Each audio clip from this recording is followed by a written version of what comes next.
12th episode of the Geeky Pastimes Podcast. I didn't expect to be podcasting this morning. I thought we were going to go to London, but we ended up sort of not going to do that just because we're going to a French theme park next weekend and thought, like, that's quite a lot to do. But here I am. So today we're going to be talking, like, the main topic of the podcast is going to be about gamers being entitled. And not just gamers, but that's going to kind of be the focus. And I think this ties in nicely to some of the stuff we were talking about yesterday about Call of Duty. There's like a little bit of the other side of the coin in today's podcast, like seeing a little bit of the other side. I'm also going to go through some of the news that's been happening, some of the news and announcements. Always the idea of this podcast is to talk about the gaming news and maybe a little bit of movie and TV news. But while it's been going for the last couple of weeks, there hasn't really been many things exciting happening. But there's a few things today. So we're going to talk about the news a little bit. And I also wanted to give a little bit of an update on what we were talking about yesterday. So we'll start off with that. But before I do, don't forget to like and subscribe. If you've already just shown up for the podcast, don't forget to hit the like button. It does help out a bunch. If you want to listen to this podcast recorded live, I do it every weekday morning at 9 a.m. UK time. Over at youtube.com/Geeky Pastimes. But if you want to listen to it later on, so you want to listen to it when you maybe, I listen to podcasts when I'm driving a lot of the time. If I need to drive somewhere, that's when I'll save up my podcast for. Then you can get it on any of the normal podcast services. So Spotify, Google Podcasts, Apple, all of those good places. So you can see it there, or you can just go to YouTube and watch the whole thing there. So make sure you like and subscribe. Follow on whatever platform you're following on. Thank you very much. All of that stuff's out of the way. So let's start off with the little update on stuff yesterday. So yesterday, for anyone who doesn't know, I did a podcast that was maybe the biggest podcast in terms of viewership that we'd done so far. And a big part of that is because we were talking about these pay-to-win things in Call of Duty and whether or not it's pay-to-win, whether or not pay-to-win is the right phrase for it. All of that stuff. And I sort of went on an angry rant for like 40 minutes, really, yesterday in the podcast. Check it out if you haven't already listened to it or watched it. But afterwards, not directly after the podcast, I don't think they actually knew that I'd done a podcast. But afterwards, one of the Activision community managers reached out to me. And that's in itself quite an unusual thing. Like, I talked to the UK Activision community manager, and it's very important at this point to note that it is an Activision community manager. It's not someone who is like in the same office as the developers. It's not someone who is like intimately tied to the companies that the development studios are. It's an Activision thing very much. So Activision have Call of Duty community managers that kind of go between the community and the various development studios and stuff like that. But they're not like spokespeople. They're not there to like they don't make decisions about the game or anything like that. It's very much a communication role. But anyway, so I normally talk to the UK version of this person. So, like, when I want sort of something, when I'm asking, am I going to get a code for the new game? What time's this going to happen? Like, can I get involved in this creator call or whatever? I speak to the UK one. But the US one actually reached out to me and was just like, so can we dig like a little bit deeper into this whole pay to win thing? And he was kind of expressing his side of it in terms of how he didn't see it as pay to win. And I was saying, like, okay, well, this is how I feel, and this is how some of the people, who are in my podcast talking today and stuff like that felt. And it was, it wasn't an argument. It was very much a kind of like, okay, this is this perspective. Their perspective was very much, well, as in, again, this is not a spokesperson for the development studios. This is a community manager. So just his independent perspective was kind of, well, all of the stuff you can get from these bundles is kind of stuff that players could have anyway. So when you're actually in a match, it's not going to make a difference whether they've got the bundle or not, because like they could have all of those advantages. And then I was kind of saying my side of it, that it's like DMZ is inherently about like risks, that whenever you have anything good, like a UAV, like a heavy vest, free plate vest or something like that, you're risking it by doing stuff. And that changes the way you play. You might be less aggressive, you might be less willing to get into fights, and it sort of, affects the way you play the game. So having that safety net of always knowing you're going to have a UAV, always knowing you're going to have a free plate vest, things like that, actually is like quite a big gameplay advantage, and it does change the way you play, and it does change the way fights are going to go. If someone can have a UAV every time they go in the beginning of a game, like every game when they start, they can always go and kill some other players. Like that's always going to be a thing. Whereas most players, I would argue, don't have a UAV they can burn at the beginning of every match. Like that's fairly unusual. So yeah, it was like, I think it was a positive conversation. It was a positive thing of like me saying, okay, well, this is why we think this. I kind of agreed, and I don't know whether you lot would agree with this or not. I kind of agreed with him that pay to win is maybe not exactly the right term. It's like, I think this is a bad thing. I think this is a really worrying precedent. I made it clear that one of my personal big worries about it is that rewards in DMZ are so bad, and the Battle Pass rewards are so bad, that then selling like the good rewards, whether it's good cosmetic rewards as being, tied to the black cell thing that's a lot more expensive, or the good gameplay rewards being tied to bundles rather than being rewards for missions in DMZ or for killing the bosses in DMZ. I was like, that kind of sucks, because it kind of makes you think that like they're never going to put good gameplay rewards in DMZ. And he was like, yeah, that's good feedback, and I'll take that back to the teams. So I just wanted to like bring that up briefly at the beginning of this podcast, because I think like that's something that I always see a lot of people on the internet, on Twitter and Reddit and whatever, and on streams saying that like, oh, Activision don't care what we think, Activision don't do stuff like that. Like, they do. Like, the fact that this is like the first time they've reached out to me like that, and I have had in the past, I've had developers reach out to me just being like, hey, what did you think of like this? The guy from the creative director of High Moon Studios has reached out to me being like, what did you think of these Easter eggs? And like the way they released them for Ashika Island and stuff like that. So they do very occasionally reach out. But it's like, that's probably just because I'm not like a big content creator. Like I'm not someone who gets invited to events and stuff like that. So, but like they do reach out, they do try and keep an eye on what's happening. And this was clearly a situation where, okay, this was a reaction that at least this community manager didn't expect necessarily, or didn't fully understand. So he reached out to someone to like get a better understanding. Now, in that, I mean, inherently, there's always risks. And I was talking about this last time, and we're going to talk about it more today, a little bit, of like how you get feedback. And I don't think I explained what I meant by this yesterday, but a lot of people have this idea of like their feedback is important. Everyone kind of thinks that their feedback is important. And they want to express it. I have people messaging me all the time being like, hey, you speak to the developers. Can you tell them this? Can you like make a big deal of this? And then I have, people constantly saying like, oh, well, the developers didn't do this that like we as the community wanted.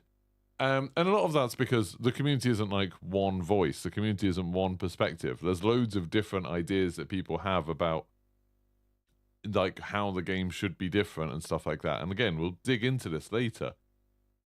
But getting the right feedback is always going to be difficult. Like, with an issue like this, you could go to JGod and get one perspective. You could go to Modern Warzone and get another perspective. You could go to Charlie Intel and get another perspective. Tim the Tatman and get another perspective.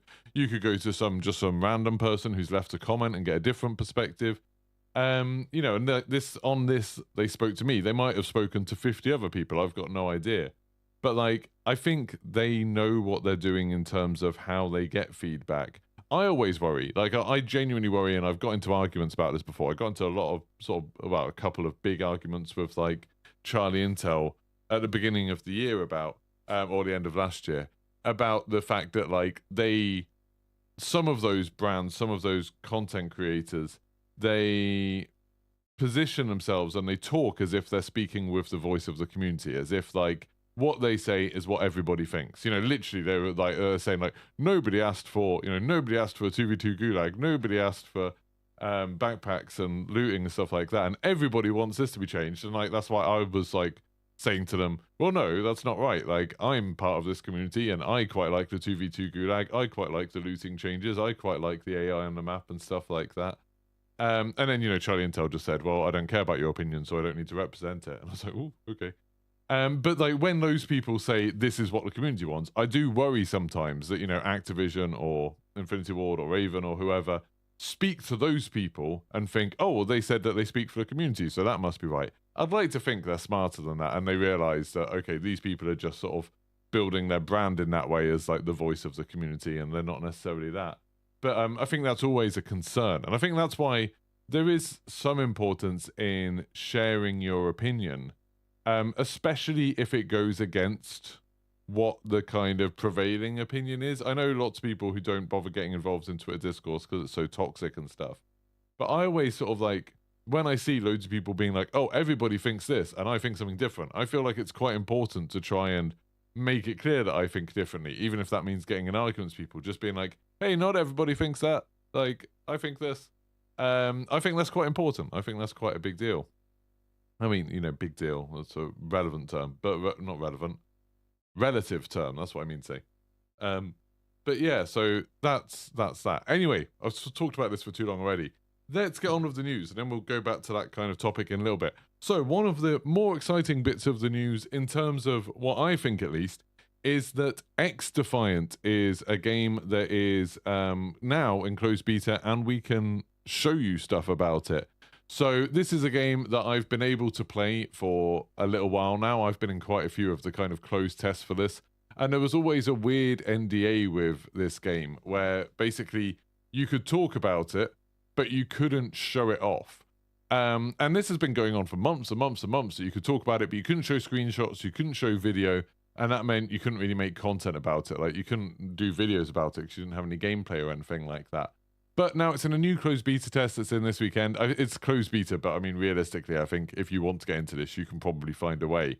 Everyone who gets invited gets like 5 codes to give out. So there's a lot of codes about at the moment, and I think there's going to be more and more ways to get into it. But this is a game that when I first played this, I played this quite a long time ago. It was terrible, like actually super bad. Like, I played this months and months and months ago, and it felt like a mobile game. Like, the controls didn't feel good, the shooting didn't feel good, the maps were kind of okay, but it's like everything about it felt like playing Call of Duty Mobile to me. And I've played Call of Duty Mobile on a PC with an Android emulator, and it felt like that to me. Everything was like a bit big and chunky, and I just didn't like it. Then I played it maybe a couple of months ago. There was like an updated build, and I got a thing from Ubisoft saying, hey, do you want to have another go at this? I was like, yeah, sure. Let's hop in. And I really enjoyed it. I had a really good time. So, like, in that time, they've obviously changed a lot. They've changed a lot to do with the way it feels. They've dialed things in, I guess. I don't know how game development works. But, like, they've done something that's meant the movement, the aiming, the shooting, all of that stuff actually feels really, really good now. So I was really happy with what I've played. I've been enjoying it a lot more than I did originally. I think it's really interesting. I think there's like, I've seen, I don't know why they're doing this. I've seen lots and lots of content creators be like, this is the new Call of Duty. This is the Call of Duty killer. Is this better than Call of Duty? And obviously people are doing that because then it's going to attract people to click on the video because they like Call of Duty. Like, I can see why they're doing that. But I would say it's not really that much like Call of Duty. At least definitely not like what Call of Duty is now. I know Jack Frags, I saw Alex Ford just talking about it. Yeah, Jack Frags did a really good video about this yesterday, because I think a few people got invited to like an early play test before this beta went out. And in his video, he talked about how it feels a bit like Call of Duty, but like the Call of Duty 4 era of like going back to when stuff was quite a lot simpler. And it feels a bit like that in terms of the shooting and stuff. So I would agree with that the shooting feels quite a lot like older Call of Duty games. But I really think it's got its own kind of characteristics, its own way of playing. And it's almost like, you know, you can see that Ubisoft, and I don't know which studios are working on what, but it definitely feels like Ubisoft have learnt from games like Siege. Because it feels almost to me like a really kind of hopped up version of Siege, where, you know, Siege, you kind of think about what the other characters can do, and you think about your abilities and stuff like that, and you've got like the shooting at the core of everything, but all of the abilities give people options that other characters don't have, and you need to really think about that and how they synergize and stuff. It's like that. Like, to me, that's the kind of core of it, that you've got this like a really fast version of Siege, where you are running in and respawning and shooting and all stuff like that, but you've got these super interesting abilities that aren't like, they're not like Overwatch, where they're just abilities that will let you like kill everybody super quickly or anything like that, although there is a couple like that. It's more like Siege, where it's like it helps you play with a slightly different play style, whether that's being a bit defensive and using walls, or whether that's being able to go invisible for a second, or whether that's being able to stun an enemy and then move in. It's really interesting. Like, I genuinely think the characters and the abilities are interesting. But yeah, so I'm enjoying it. I'm probably going to play some later today. I did just actually ask Name Gear and Arrow if they're about, but sadly Name Gear is not about. But over the weekend, I'm sure I'll be playing some. I'll probably play some tonight, whatever happens. I'll stream some over on Twitch, because there's Twitch drops and stuff like that. twitch.com, no, twitch.tv, getting the link wrong, twitch.tv/Geeky Pastimes if you want to check me out on Twitch. Please do. I had some really cool streams this week, actually. Really enjoyed it yesterday. And yeah, so that's XDefiant. I think it's a lot of fun. If you get access to beta, I strongly suggest you check it out, even if you've heard negative stuff about it in the past. I think it's got a lot better. I don't think it's a new Call of Duty game. I think it's something quite different to Call of Duty. But that's a good thing. You know, I've been playing Call of Duty multiplayer for quite a long time for my sort of FPS fix, and it's nice to have something a bit different. It does make me a little bit annoyed that they cancelled that Battle Royale game. Like, there was a Tom Clancy Battle Royale game being made. We weren't allowed to talk about it at the time, but now the game's been cancelled, so I think we are allowed to talk about it a bit. I'm hoping I'm allowed to talk about it. There was a beta for that quite a long time ago, and I mean a long time, like probably more than 6 months ago. And it was super fun. Like, I genuinely really enjoyed it, to the point where I was like playing the beta thinking, this could be like my next big game. Like, this could be my next thing after Warzone. And that was at a point where I didn't even hate Warzone that much. You know, I didn't mind Warzone so much. I was still excited about Warzone 2 and stuff like that. Yeah, it must have been more than 6 months ago, because it was before Warzone 2. It was a long time ago. But yeah, it was super fun. Like, I really, really enjoyed the Ubisoft Battle Royale, and thought there was lots of really cool ideas in it. Really liked the map, really liked the gun mechanics. Just had a great time with it. And then they bloody cancelled it. And now it's like seeing how far XDefiant's come and how much better XDefiant is than when they originally showed it off. It just makes me think, like, that game would have been awesome. I can see why they didn't stick with it. You know, it must be super like difficult to bring a new Battle Royale to market, and so many failed and cost so much money. But oh, I wish we had it. It felt so good to play. It was really cool. But yeah, anyway, I could see there a couple of people talking about all of the things that's going on with XDefiant. And I've seen, like, there's been a weird trend over the last, I'd say over the last 2 years or so, of loads and loads of new game studios showing up, like appearing and saying like, hey, we're like, we're developers from Halo, we're developers from Call of Duty, we're developers from Battlefield, but we've got a new studio and we're making a new team-based 6v6, and it's not got any of that rubbish that Halo and Battlefield and Call of Duty have. So it's like, it gives the impression of like disgruntled team members leaving and then wanting to make their own thing that's better than the other thing. And a lot of what they do is, again, linking to what we're going to talk about as the main topic of today's thing, if we ever get to it, is the like what the community wants, you know, what the gaming community wants, what the gaming community are looking for. And they keep on trying, and every time they do it, it's like, oh, this thing that the gaming community wanted probably isn't actually that much fun in a way. It's probably not that good. And I think, like, you know, as an example, this one, like Alex Ford is saying, with XDefiant, they've been like, hey, we're going to have no skill-based matchmaking in the unranked place. There's unranked and ranked from launch, apparently. And there's red dots on the minimap and stuff when you shoot and all that sort of stuff. And like, it'll be interesting to see whether people play it and be like, you know what would be kind of nice if we had a bit of skill-based matchmaking? Like I've said a million times, I've played games with no skill-based matchmaking before. Like StarCraft 2 has an unranked league. And if you play StarCraft 2 unranked league, you will get destroyed because there's people on there who just want to make content of them absolutely destroying bad players.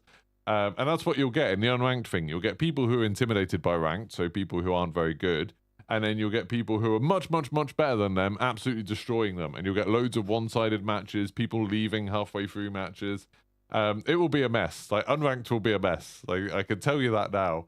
But I know lots of people are like, yeah, skill-based matchmaking is the reason I'm not having any fun. It's like, no, skill-based matchmaking is a good thing all the time, I think. I genuinely don't think there's a situation where it's a bad thing.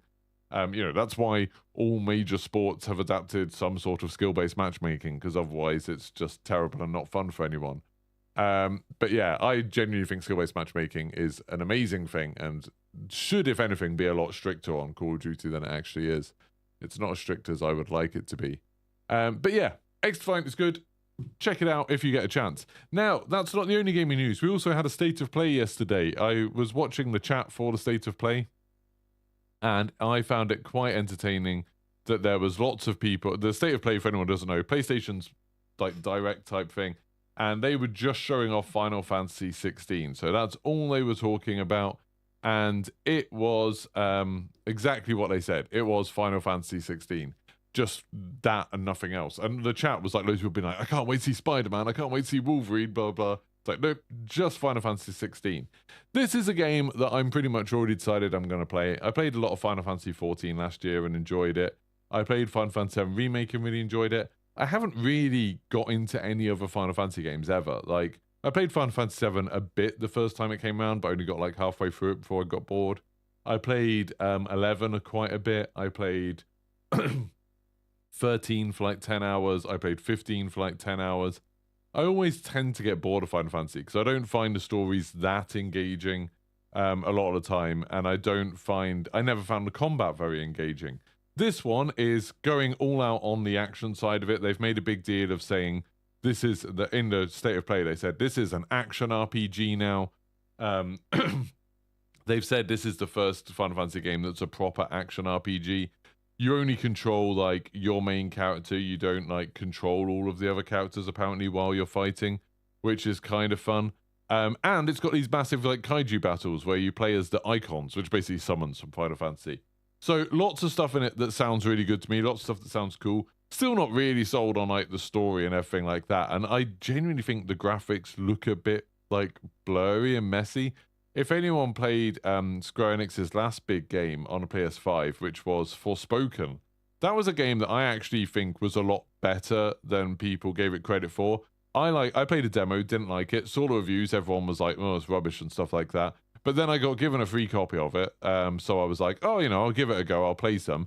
Ended up really enjoying it, ended up finishing the entire game, played the whole thing, thought it was a great game, kind of inventive in lots of ways, had some cool ideas, the combat was a lot of fun, the story was okay, but it was a game that when they first announced it, they seemed to be selling it as like, a visual showcase for the PlayStation 5, and I just don't think it is. I don't know if it's the same engine as this, but it's got the same thing for me, where sometimes you get these kind of cool character designs and stuff like that, but you don't seem to get the sort of sharpness, you don't seem to get the sort of fidelity that you got with some of the best games at the end of PlayStation 4's thing. Thinking of like games like God of War and Last of Us Part 2 and Spider-Man, they're all very like sharp and vibrant and stuff.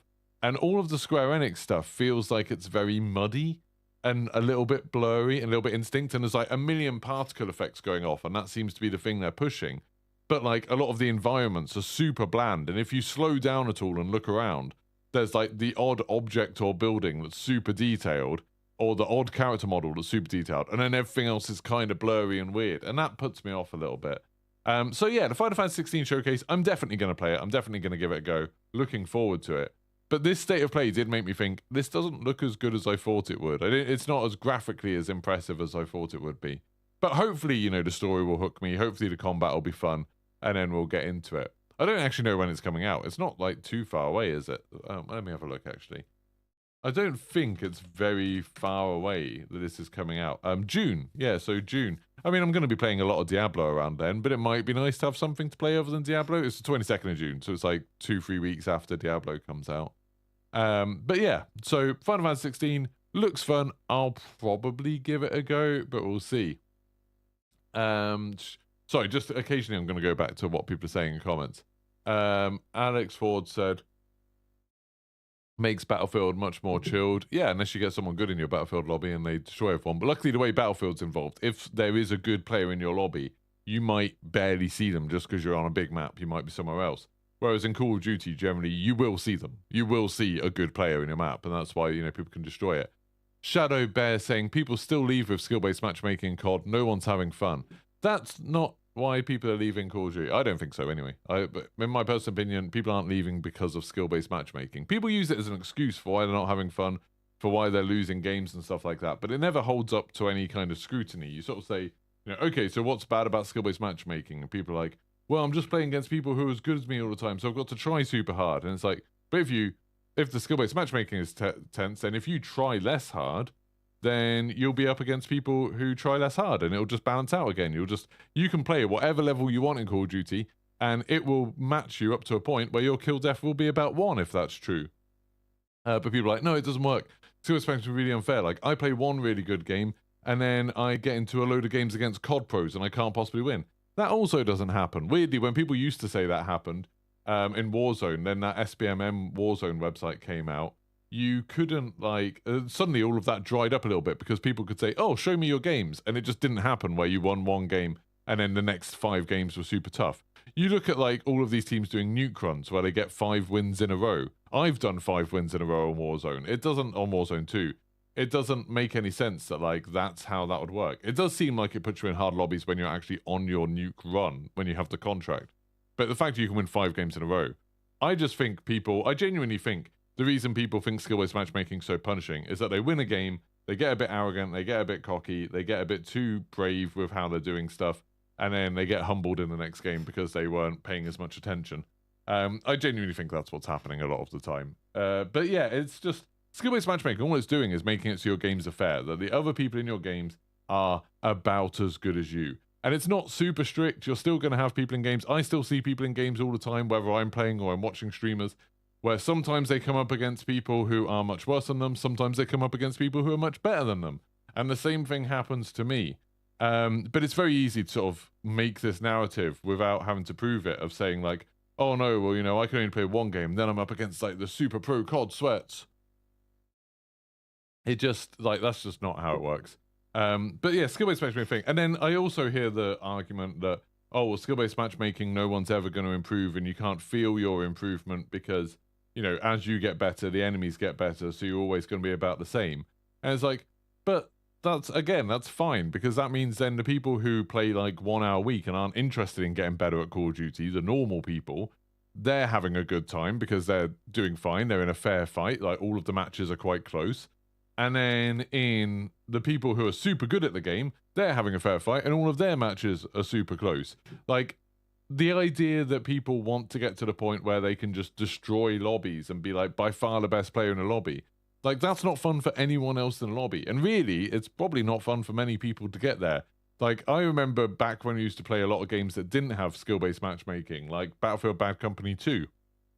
And like, I would say 1 out of every 4 games in Battlefield Bad Company 2, we would completely spawn trap the enemy and just utterly destroy them, and the game was boring. They would be constantly quitting because we just had them locked in a spawn. They couldn't do anything. And then probably 1 in 4 games, a team did that to us and just completely locked us in the spawn, and we couldn't do anything, so we just quit because that wasn't fun. And it's like, that was happening a lot in games, that you would just get, like, one side would be completely dominant and it wasn't entertaining at all. In Call of Duty, for all the things that I think is wrong with Call of Duty, I've played so many matches of Call of Duty that have been incredibly balanced and incredibly close. And it's like, I think it's been getting better and better. I mean, like, we know skill-based matchmaking has been in Call of Duty since at least Black Ops 2. I think before that, but like, there was a really funny thread on Reddit where people were, or Twitter or something, where people were complaining, saying like, oh, these new games are rubbish because of skill-based matchmaking. And then like the engineer, the programmer who actually implemented skill-based matchmaking into Black Ops 2 chipped in and was like, hey, I put skill-based matchmaking into Black Ops 2. We've been doing this literally forever. It hasn't really changed. It's just like, it's been a constant thing. Just people blamed other stuff back then. People blamed, you know, their connection, or people blamed hackers, or people blamed the tick rate, or all of the other million things that aim assist, but all a million things that people blame when they're not doing as well as they'd like to at Call of Duty. But yeah, it's, I don't know, skill-based matchmaking's been around for a long while. It makes games closer, it makes it more competitive, it's fun. And like I said, it's something that sports do all the time. You know, you don't get like college teams going up against NFL teams. You don't get like 5-a-side Sunday pub teams going up against Premier League teams.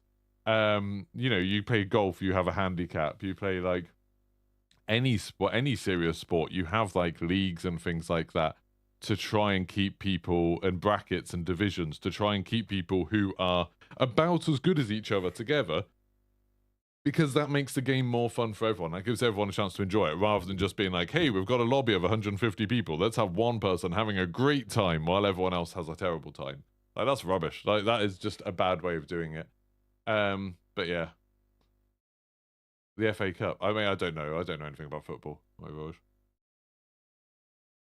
Yeah, people look for excuses. I genuinely think the complaints about skill-based matchmaking are 99% people having a bad game, not being as good at the game as they think they're going to be, and then wanting something else to blame it on. And like I said, you know, it rotates, like lately it rotates super quickly. Like in the past few months, it's gone from like the server tick rate to hackers to server lag to skill-based matchmaking to the meta to the AI being on the map to not enough buy stations, not enough visibility. It like rotates through them super quick because some creator will make a video saying like, this is why you suck at Call of Duty.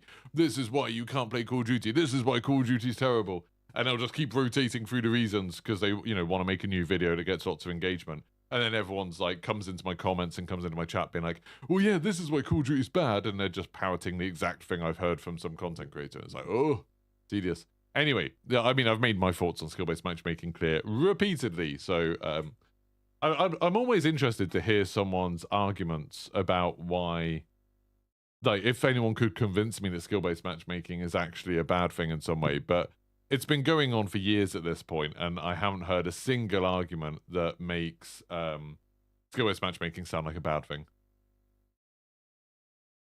Shadow Bear said it was just from experience playing 2019 and a bit of Warzone that it seemed the better you did, the worse the players on your team, especially in Search and Destroy, had sweat to win. I mean, I immediately think if you're taking Call of Duty seriously, which you obviously are, as soon as you start talking about sweats and stuff, you're taking it more seriously than most people. Why are you playing Search and Destroy without a team? That seems slightly weird. Jaff, hey Jaff. I mean, Jaff, I don't know if you're streaming right now, if you're playing. If you want to hop into Discord at any point, you are more than welcome to talk about it, or you can just leave your comments in the chat. Always happy to talk to people about it. But yeah, I've always thought like as soon as people are talking about stuff being sweaty, then it's very kind of you're taking the game seriously as well. And as soon as you're calling someone else sweaty, what are you complaining about? Are you complaining about them trying their hardest to win? Because I see that being used as an insult. Like, oh, these sweaty players. Like, oh, they're sweats. Like, blah, blah, blah. And it's like, but you're trying hard to win. That's why you're frustrated that they're beating you. Like, in general, I've always assumed, and the sweat thing I've only really heard for the last 2 years, seems to be like, sweats are players better than you, and bots are players worse than you. And the only people playing the game correctly are the people who are exactly as good as you. But that's not really what people think, because people don't ever notice that. It seems very, very strange to me. Like, everyone who's playing Call of Duty is either not caring at all whether they win, and they're just playing to, like, level guns, or they're just playing to check out a new map, or stuff like that.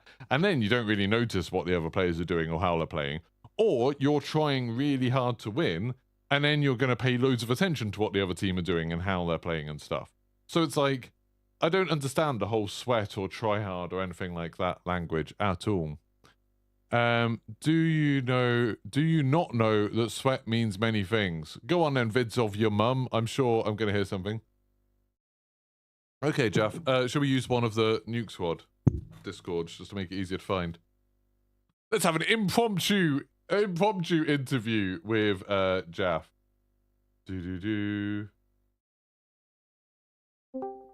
Hello. So we have a Jaff.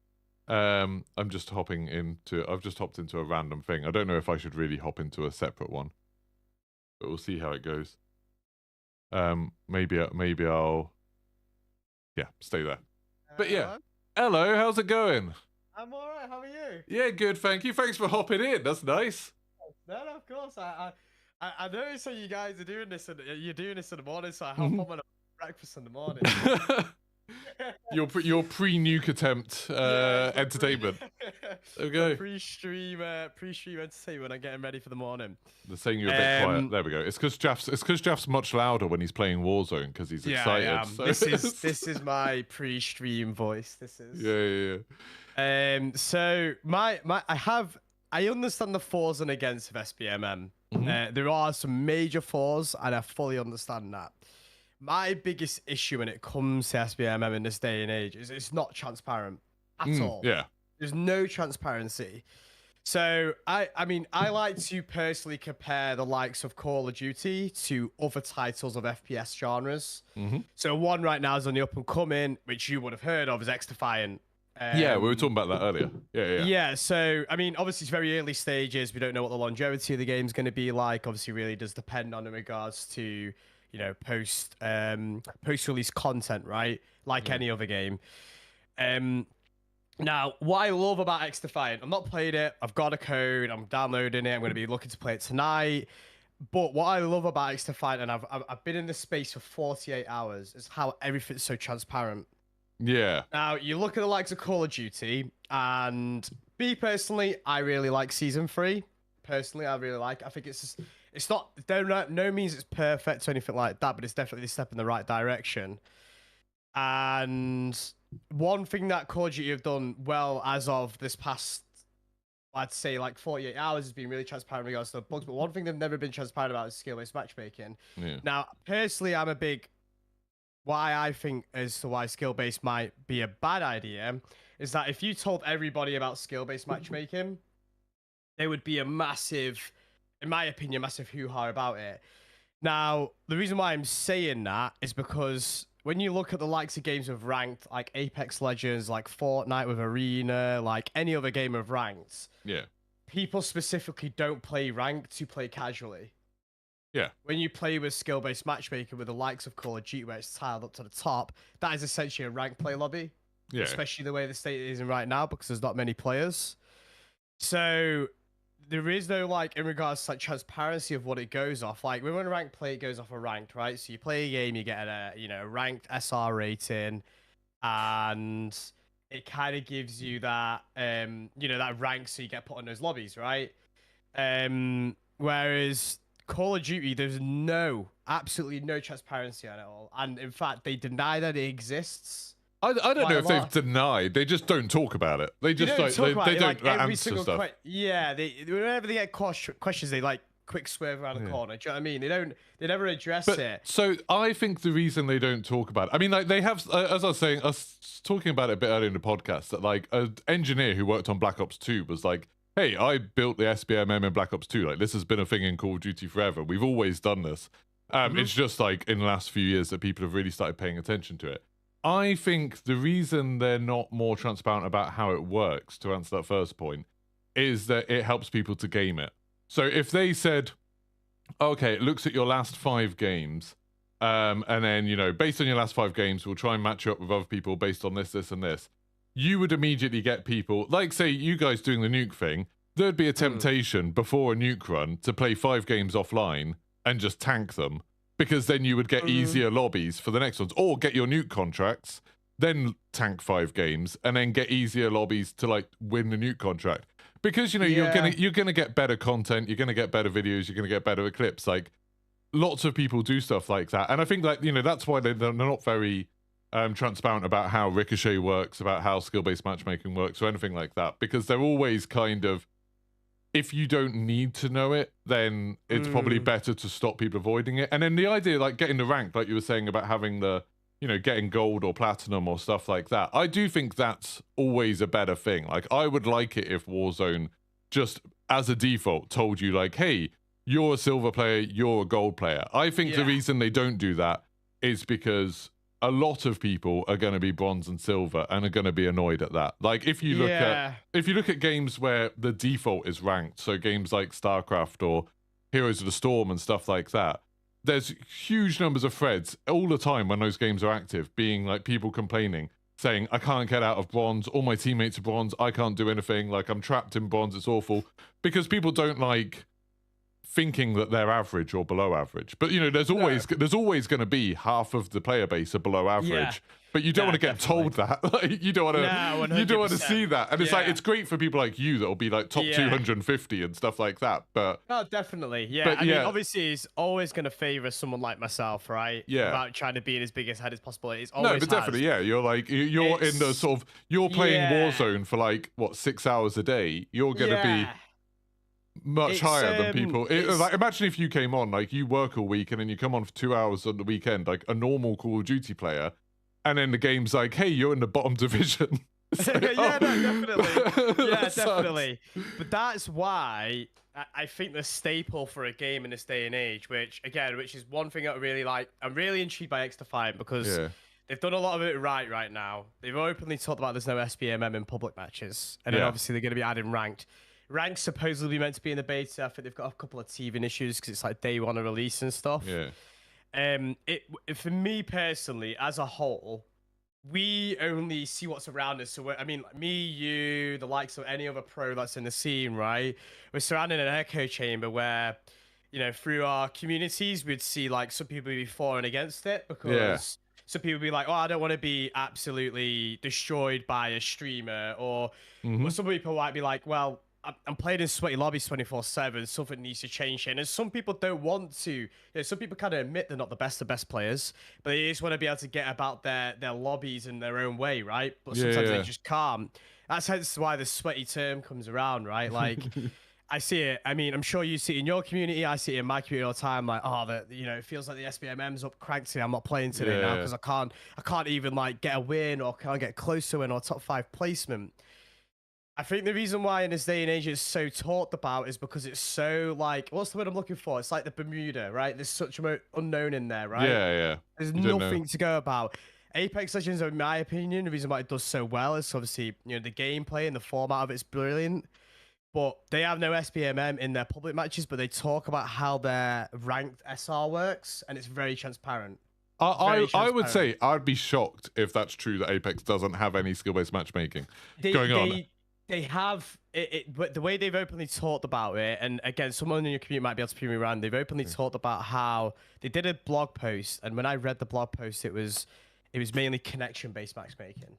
Yeah, and I mean, I would say I think. Well, I know there's like, again, we can't know with Call of Duty. I've always got the impression with Call of Duty, it prioritizes your connection and your searching time and then skill-based matchmaking. So like if it can, say you need 150 people for a game of Warzone, it will get the pool of everyone who's searching right now. It will group you up by like region and your connection speed to the server.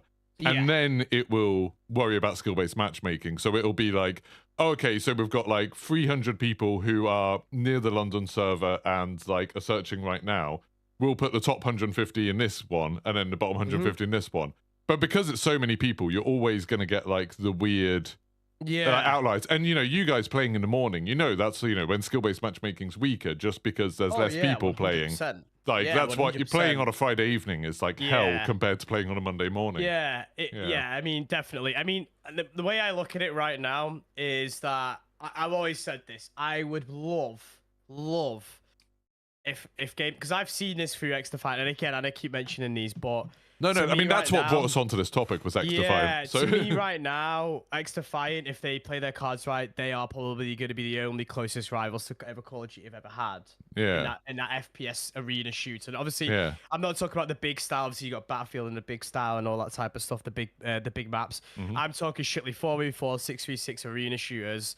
I can't see possibly a way anybody else is getting close to Call of Duty because, I mean, you could admit this as well.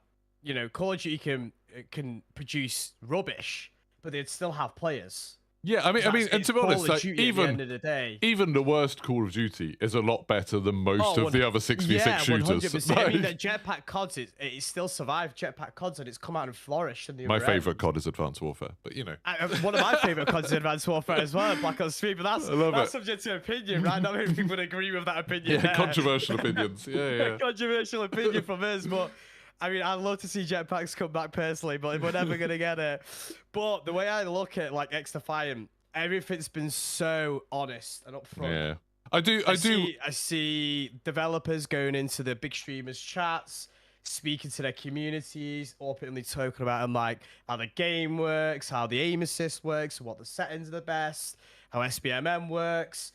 And everybody in those communities, respective communities, are always talking about, oh, thank you very much for being honest and stuff like that. I'm so glad that this doesn't have this, that, and the other. It'd be interesting to see if Call of Duty did do this and was open and honest about it. Obviously, like if they don't want people to know how it works. If they did, it'd be interesting to see how much of an audience before and how much would be against it. Because I personally think, and there'll be people in my chat, in anybody's chat, Lackey's, Broken's, mine, Benny's, anybody's, that I guarantee wouldn't know SBM existed. And even if that word was even uttered, they'd be like, what does even SBM mean? If it was discussed, how many people would be for and how many people against it? But then also, like, how many people would really understand? I sort of like, kind of what I wanted to talk about, like the main topic that was going to be of this podcast was about developers listening to communities and like games being titled. And I've always kind of had, I noticed like the opposite opinion to a lot of content creators, that I generally don't think developers should listen to the community that much. And I especially don't think they should ever listen to individuals. Just because I think the vast majority of players, and even people like me and you, don't necessarily understand a lot of like the impact of stuff. Like it's very easy to talk about like, okay, I want this change to happen, but that's partly because we don't have any control over it and we don't have any responsibility. Like I always disagree with a lot of the big COD creators, you know, where like, I don't want one-shot snipers in the game. I don't want side cancelling in the game. I don't mind AI and stuff like that, because the way I play Call of Duty is a bit different. And I've always seen it, you know, like if I'm talking to Broken about one-shot snipers, his perspective is very much, it'll be great for him because he's going to get loads of one-shot snipes. And my perspective is, it's going to suck for me because I'm going to be playing a game of Battle Royale for 20 minutes in solos and then get taken out of the game by a snipe that I couldn't possibly have avoided. Like, that's going to be bad. So you've always got these like different opinions.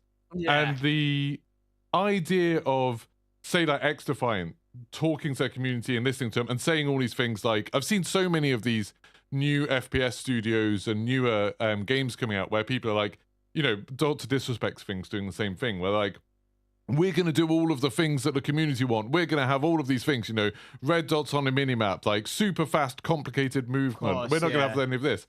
And it's like, they can say all of that because they don't actually have like a community to annoy. They don't have anything like, if it goes wrong, they can just change it. It doesn't matter. Whereas Call of Duty, if they change anything, it's suddenly like going to have a massive impact one way or the other. And often it'll be like an unexpected impact, I think, that'll like start to ruin stuff. Yeah, I definitely do agree with you. I've always said this, like, for me right now, Call of Duty are on a fine line of being able to wanting to listen to the community, but also at the same time having to do their things, because obviously at the end of the day, they kind of know best because they have data in front of them. Yeah, right? and I mean, they've been making the best-selling game for, like, what is it, 13 out of the last 15 years has been Call of Duty. That's it, 100% at the end of the day. So I mean, definitely agree with you. Like, for me personally, I don't want side content to see return. I hate it. You'd probably be shocked for me to say that. I don't like side content. Never did. I like fast-paced movement personally, because that's just the way I am. I like to be able to be on my toes and outplay and maneuver. Yeah, like that's your playstyle. Like you can take on, like you can go 1v a squad of 4 and come out better because of the skill gap. But it's like, me and my friends, if we have like someone come up against us like you in a game, and you take out our entire squad by yourself, and we're like, oh, that sucked. we don't want that to happen. We don't want you to be able to be darting around. Of course, yeah, definitely, 100%. So yeah, Call of Duty on like a really fine line right now, being able to want to listen to the community and not. Like yesterday, the past couple of days, I mean, you've seen it. I expressed it in this Discord. Like, I just can't really bear to stay on Twitter right now because it's awful. It is awful. The echo chamber is disgusting. Everybody is slating Call of Duty for the changes they made, but yet to me, none of the changes are actually negative. The DMZ is looking really good besides the pay to win stuff. And obviously Call of Duty's BR is actually heading in the right direction as where you want it to be. But there is a fine line of, you know, completely like giving people what they don't don't need. Do you know what I mean? And I think Call of Duty are very good for that. I like to call it the gimmicky stuff. There's definitely a better word for it. But Call of Duty like to do this thing where like they'll always have a gimmicky thing with every single update that no one wants or cares about, which will literally like completely strike so much controversy that some people won't play it, some people will play it, and some people will just complain and get really angry or this, that, and the other.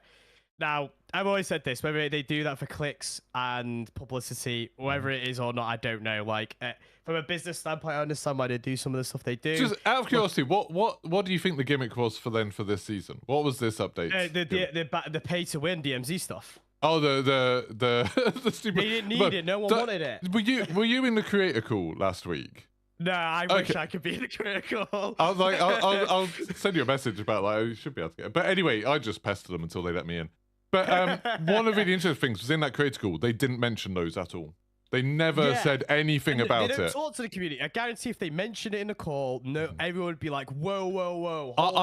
I've had an Activision community manager reach out to me on DMs on Discord and be like, so what's this pay to win thing? Like, he seemed surprised that people were calling it pay to win. And I was surprised by that as well. Like, his reaction was kind of like, what's this about? Because, one of my tweets was like the one that got retweeted about. So I guess like he was like, oh, this is the person to ask about it. That's very interesting. That. Yeah. So, like, that's I mean, bear in mind, he's not a developer. He's not like someone who worked on it. He's very much like, he's an Activision community manager. Right. So he's like a go-between. But he was just like, oh, that's weird. But yeah, like I do think, like, I definitely think they do stuff that, yeah, will get attention and get headlines. Like, they always want to have some big change.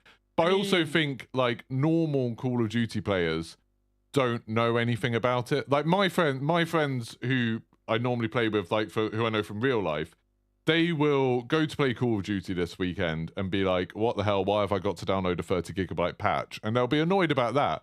And then they'll get on and they won't notice anything's different.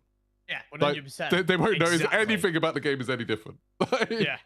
And that's also why I've been getting so annoyed with social media recently, is that, obviously they're obviously editing the movement slightly, right? Obviously that's their direction. They're trying to go back to a kind of like, they're not going back to what Warzone was, and I really hope to God they don't. But they are trying to go back to kind of like having that pace for everybody. So like, even if the pacing is really fast, people can still play it slow. That's why I look at it, right? Obviously, don't add side cancel into the game because that will completely ruin the game. And to honestly, even me personally, I'd be looking at the opposite way, looking at different games if they did. But on it, they're so transparent with it all. Like, they talk about movement changes and time to kill changes. Again, I wasn't in the creator call, but from my understanding is they talked about in this creator call about time to kill changes. Whether it's true or not, I don't know. No, they did, yeah. Charlie Intel. And to me, when I look at the game, there is no time to kill changes. They said with both the movement change and the time to kill change, I do think that, see, this is part of like what I was talking about just a bit before you came on, is like, the reason I'm always a little bit dubious about how transparent they should be or how much they should ask the community is because you get some people in the community who have a much louder voice than others, and Charlie Intel being kind of one of them. And me and you both know what we're talking about with that as well. And I think they kind of, at times, they can just have an opinion that's not the same as everybody's, but also they can maybe misrepresent things, they can misunderstand things, and it's like kind of, there isn't one voice or one understanding community. So the things about the creator call that I've found a bit weird that people have been now getting angry is all the stuff they talked about time to kill and movement changes. They said in the creator call, these are like very small changes. It's like part of an ongoing process. It's something like where they're tweaking stuff, but they need to be careful because they don't want to like overtune anything. So they're going to keep on doing it. So the time to kill thing, all they said was they're trying to work on it. So the time to kill in close quarters battles is a little bit like, they wanted that to feel, they didn't even say they wanted it to be longer. They said they wanted it to be better, which was super vague. And they were saying that the main thing they're doing on it is changing it so you know how your screen flashes red when you're hit. They were toning that down so you have more time where you can see what's going on. Like, because they were basically saying, I think it was Ted Timmons was talking about it, and he was saying like, at the moment, if someone like rushes to you with an SMG and is shooting you, your screen is red for the entire fight, and then you're dead. Like, you just don't have a chance to see what's going on. And so they've toned that down so you can kind of see what's going on. But they didn't really talk about like health or damage or anything like that. And the same with the movement. With the movement, they were like, oh yeah, we're trying to make movement a bit more fluid. In this update, it's like, we're making it so you can hop through windows a bit better, and sliding is a little bit longer and a little bit faster. I definitely have noticed the change on that, by the way. That is a really good change. And that's kind of all they said. And they talked about, this is an ongoing thing. We'll get feedback on it, and then we'll do more in future. But then suddenly you get like a load of articles because people want to turn it into a story rather than just like a footnote. They do articles saying like movement's coming back, or like, like time to kill is going to be longer, and it's like, that's not what they said. That's like what you've inferred from it. For that with my latest video, I like the clickbaited the title so much. I was like, they're finally listening? Question mark! Exclamation mark! I genuinely think this is add on up. Just sort of like finish off my thoughts on this whole thing. They are always listening. I know for a fact they're always listening. Like, they do read all the Twitter, they read all the Reddit, they look at all the YouTube videos. Like, they, they're in my chat sometimes, like, let alone, and I've got like 40 people watching a lot of the time. I'm sure they're watching, Tim the Tatman play, and they're watching like, whoever else. Like, they'll be watching Benny, and they'll be watching you and Broken and everyone. And like, they do all of that stuff, and then they don't they like takes that into account, like you said, with the data they also have that we never see. And they take in all of the information from, like, they do little surveys, they do play tests with normal people who don't normally play Call of Duty.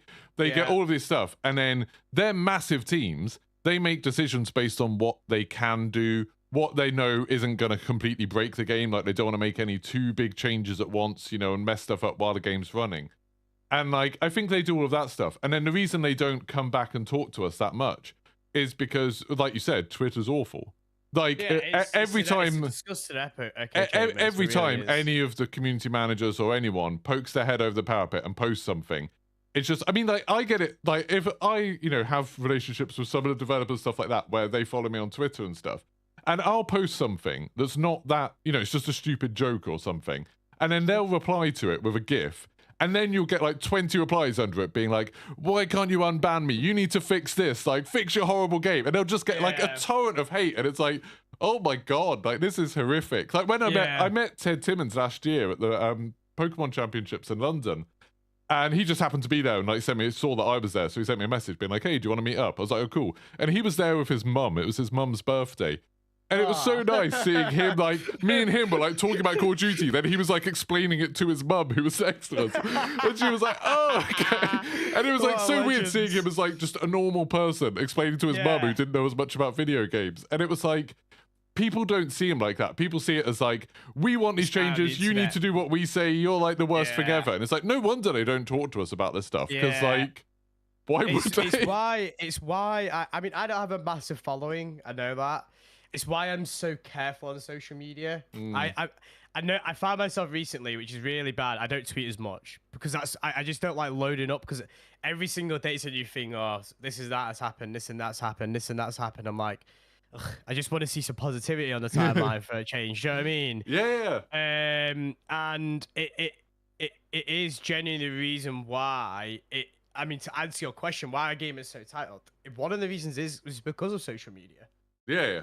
Because you have these massive audiences. Again, you have these big names who could say one thing. Naturally, our audience is going to follow. I could say something to my community. You could say something to your community today about something random. Like you could say something random. I could say something to my community saying like, Psycancer needs to return. And I guarantee you, I'd have influenced a couple of people in my community. Be like, yes, you know what? He's right. It does need to return. I see it in your I see it in your chat and my chat and Broken's chat where like people will say things using the exact same words that I've seen in a video from like, you know, Who's Immortal, or I've seen like some other big content creators said something, said a tweet or said a video, and then other people will say it as if it's their like opinion, their idea, and they'll use the exact same language. And you know, I was just saying earlier, like I've always thought people moan about skill-based matchmaking because it's like something that they can blame rather than them not being as good. You know, I've seen it, and I watch a lot of you guys' nuke attempts. Like I'm nearly always watching your streams because I finished this a bit earlier than you start, and you see it all the time. I'm trying not to be out of line here, but you see it a lot of the time. A lot of the time when you guys are winning a lot of games and then you lose a game. In the game that you lost, it's because you're chatting to each other, you're having a laugh, you've relaxed a lot more. Like you're just not thinking about it as much. You know, it's been the same in games that I've been in with all of you. And it's like that happens to literally everyone. That you have some good games and you start getting a bit more confident, a bit more like, okay, I can go do this by myself. I don't need to be in cover for this. I can win these gunfights. And then you end up getting humbled by someone who's just like, you know, 100%. They're focused. And it's like, reason why. That's why people think like, oh, it's skill-based matchmaking stuff. It's like, oh, I won a game and then I did badly. It's the reason why I always say it is what it is, because obviously the tendency that people that we play with, right? Yeah. So they're really, obviously they're like, their premise is to win. For me, it's just it's to have fun with making content. That is my ultimate goal. Like, people think I'm just the sweatiest guy ever. I said this. I don't want to be known as this guy when I create my legacy on YouTube, everything like that. I don't want to be known as a sweaty guy that just uploads sweaty gameplays. I also don't want to be known as that guy that does news videos and stuff like that. Again, it's because it's not personally for me. I want to be able to make humorous but also entertaining gameplay. And it's the reason why, like, whenever this happens, and obviously I never mention SBMM on stream. Like, I'll make every now and then I may be able to talk about, oh, that guy was a sweaty guy, fair play, like he's done well there. Like, that's me, like, running away from the squad, or me. And that's so nice to see as a viewer when you guys get killed by someone and you're like, oh, that was good what they did there. That's like such a nice, like you're talking about, seeing more positivity in the game and stuff. It's like, it's saying GG rather than being like, oh, they're a sweat, they're a tryhard. Yeah, it's one thing that really irritates me, and it happens because obviously I'm getting back into the World Series of Warzone. I think I'm trying to find a squad right now, and because obviously World Series of Warzone is on the horizon and stuff like that. And obviously I play customs. Naturally, people can't buys, and like people, even in my chat, will say it's so annoying when people can't buys, but that's just the way of playing. If people want to play slow and camp in a building, you've got to find a way to kill them. And the game gives you tools to both. It gives them tools for them to be able to play that way, and it gives you tools to deal with it. Yeah, like, exactly. It's the reason why I feel like I have such an audience is because like I don't care if someone camps in a building. If someone's camping in a building, I'll find a way to kill them. And if I don't fair play, they beat me. They've beaten me. Do you know what I mean? And that's what it is. But people have this premise to be like, oh my god, he's camping. He's such a scumbag. He's this and the other. I get so angry. I'm on the sword of the game right now because this game has become so bad because this and the others happened. I'm like, bro, just chill. Just chill. Humble yourself for a second, take a deep breath and just move on. It's not that deep. And it kills the mood, doesn't it? When people are playing like that, especially if you've been playing for a few hours, it does get like, it gets hard to carry on when people are like, so angry and are complaining. Yeah, for sure. It's the reason why I only watch a select handful of people. When ironically, you're one of the people. Do you know one of the things I really love watching of you was when you play Destiny? I will sit there all evening. I might be playing my own game, but I'll have you on in the background. Always, because you play games for the premise of what games are meant to be for. Like that's the entertainment of it, the art of it. Entertainment and just have a laugh with your friends. And that's a big thing. And I think like that's where a lot of this, going back to the sort of Call of Duty thing, a lot of this gets lost is people obsessing so much over winning and being better than other people and being competitive with other people. And it just makes them like, they don't want to admit that other people are better than them because no one likes to admit that. No one likes to be like, oh, I got outplayed or whatever. But it's like, people do that and then they look for other excuses. So it's like skill-based matchmaking, or it's the tick rate of the servers, or it's, oh, they must have been hacking. They must have had walls or something. Or, it changes what it is. Or it's like aim assist, you know. It's like... Oh, don't get me started, aim assist. This was a boring debate ever. If you're complaining about aim assist, just get better, please. but it's true. It's true, isn't it? Like, so many of these conversations just come out of, like, people not wanting to admit that they've been outplayed. Like, that's it. And it's like, if you're playing a game where you're up against 150 people, or, you know, however many people are not on your team, like there's a decent chance someone's going to be either luckier than you or better than you.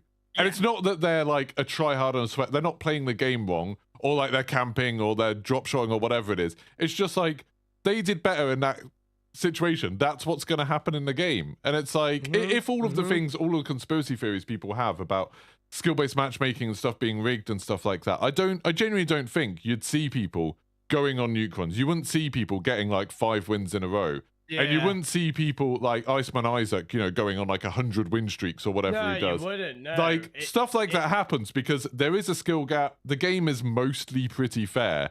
And it's like, I would like it with the negativity about Call of Duty. I think there is stuff to complain about, like the bugs and the the servers being laggy lately that I know Lucky's been going on about. Those are the two biggest things for me. Like those are the two stuff, biggest things for me as a creator. That's like an actual problem. But when it's like the weird kind of, it's just a gameplay thing, and people like come up with these crazy theories where like, oh, streamers are getting whitelisted and they're just getting all of the easy lobbies, and like I'm a real player and like everyone who beats me is playing the game wrong in some way. It's like, oh, just chill out. Like it's people, and that boils down as to why a game is so entitled. People expect everything put in front of them, like with no work put in at all. People expect the whole world in their palm of their hands. And they expect to win all the time. They expect it to be in their favor. Yeah, I hate to break it to people, but that's not how the world works. Yeah, it just isn't. sure. But because we're surrounded in an echo chamber of content creator spaces and chats and communities and Twitch and Twitter and YouTube and now I genuinely think like it's a problem with the content creator streamers that so many people, the main way they engage with Warzone is by watching content creators. This is where I'm doing a public service to community by not being that good. That like they see a lot of people who come in the top 5 nearly every game. And they think that's how it should be. And if they can't, I can play. If they think if they can't do it, that's either the game is being unfair to them or the people that are doing that are cheating. You know, like one of the biggest questions I get asked on a daily basis, Jaff, how do I get 5 wins in a row and how do I complete a nuke? Yeah. My answer is, to the average person, I don't know. Yeah, I can't tell you how to get better at the game besides devoting 8 hours of your day to it. Yeah, devote 8 hours of your game to it. Find a team of people who have been playing FPS games since they were 12. Leave your job. Sorry, Call of Duty 24/7. Just go make friends with people like Benny Central and Shay. That is the only answer because without getting into it, this is one of the things that's a bit of a side topic. Yeah. It's that one of the things that I always say is like, why gaming is so tight is because so many people can be so angry in this space now as well. Yeah.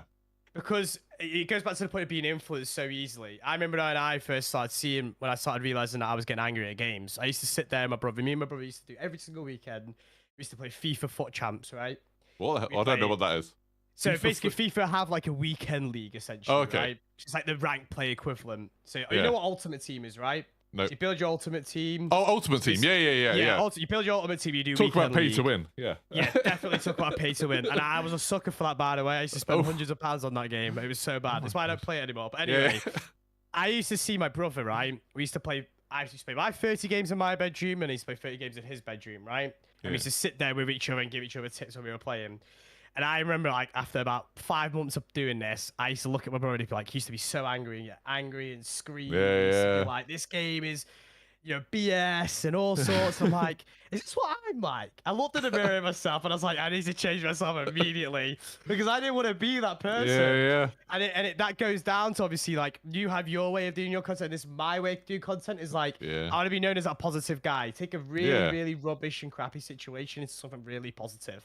Yeah. Because there's not enough of that situation as well. I said this to Broken the other day. I said this to Lackey on stream. I was like, this space is so toxic. The Call of Duty space is so toxic right now.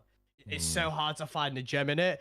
If you're positive about a certain scenario, they'll build off that scenario. Yeah. Developers don't look for negativity. They look for positivity and they build off it. That's natural. They look for positive reinforcement. They look for things that are doing good, i.e. numbers, i.e. good headspaces. And that's the way I look at things. Like, yes, gamers should be entitled because there are games out there that are free to play, that are, that offer the whole world for absolutely nothing. And one perfect example, Fortnite. It offers the whole world, right? And you give nothing in return. And that is what I would say is like, the bottom line is as an individual that is a part of a gaming scene, I'm just a casual gamer as well. Like people think obviously, and probably you probably think the same thing. Like just because we do this for a living doesn't mean that we're not casual gamers. I play other games on the side. And the bottom line is that you just be happy that we have these things as well. Because there's not enough of that positivity. Yeah, and that's a massive thing. Like I just saw someone's comment in chat a little while ago where someone said, like, it's the devs' fault that the game's in this state. The patch notes are incoherent for Season 3. They need grilling. And it's like, you've got a choice of just, if you think the developers are bad, you think the game's bad, you can just go play something else. And like Jaff's saying there, like, there's so many amazing things you can play right now. Like, even just in the first-person shoot, XDefiant starting up.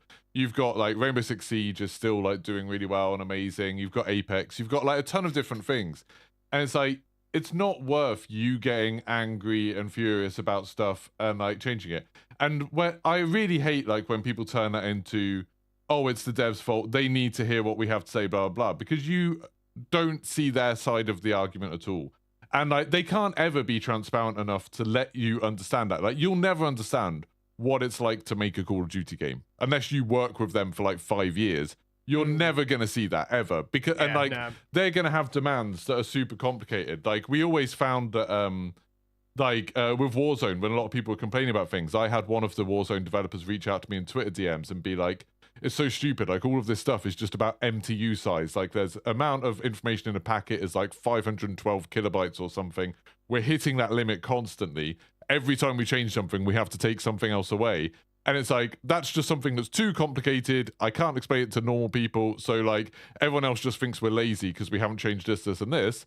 But we're actually dealing with something that they don't understand. And it's like, that's constantly what's happening. So I can understand people being annoyed with the game and annoyed with some decisions, especially monetization decisions and stuff like that. Yeah. And, you know, about like bugs being in the game and stuff like that. But there's I don't think there's ever a reason to start taking that out on developers or content creators or anything. It's like content creators are getting like death threats right now. Yeah, that's insane. Like, I draw the line. It's like, you should never attack the messenger. No, just chill out and go play something else. Yeah, play something else. Like, come back to this when it's better. Games come back to, and that's what I say. It brings that to the point. Obviously, yesterday you tweeted out like, obviously, not many people coming back to the game. Yeah. I personally do think with everything that's going on right now, they will bring Verdansk on the PC. Oh, yeah. I just think it'll be Warzone Ranked. I think Warzone Ranked will come out in a month and all of this will be forgotten about. It's a really exciting time to be a creator right That's now, what happened to Apex, wasn't it? Apex, like, as soon as Apex Ranked came out, it just shot to the top of Twitch. The game blew up. It did bits. So yeah, it's going to be huge. Definitely. Cool. Right. Anyway, I need to get off. Yeah, you need to get to your nuke squad. We're going to be watching you now to see if you get stressed when you're playing. Right. I'll see you in a bit, mate. Cheers. Thanks for hopping in. Bye. So that was awesome. That was really cool. Sorry, I know this podcast is going on a little bit, but that was an impromptu interview with Jaff. If anyone hasn't checked out Jaff's stream before, he is over on Twitch. He streams and he plays Warzone at an incredibly high level. He's like being very humble there, but he's insanely good at the game, like properly insanely good.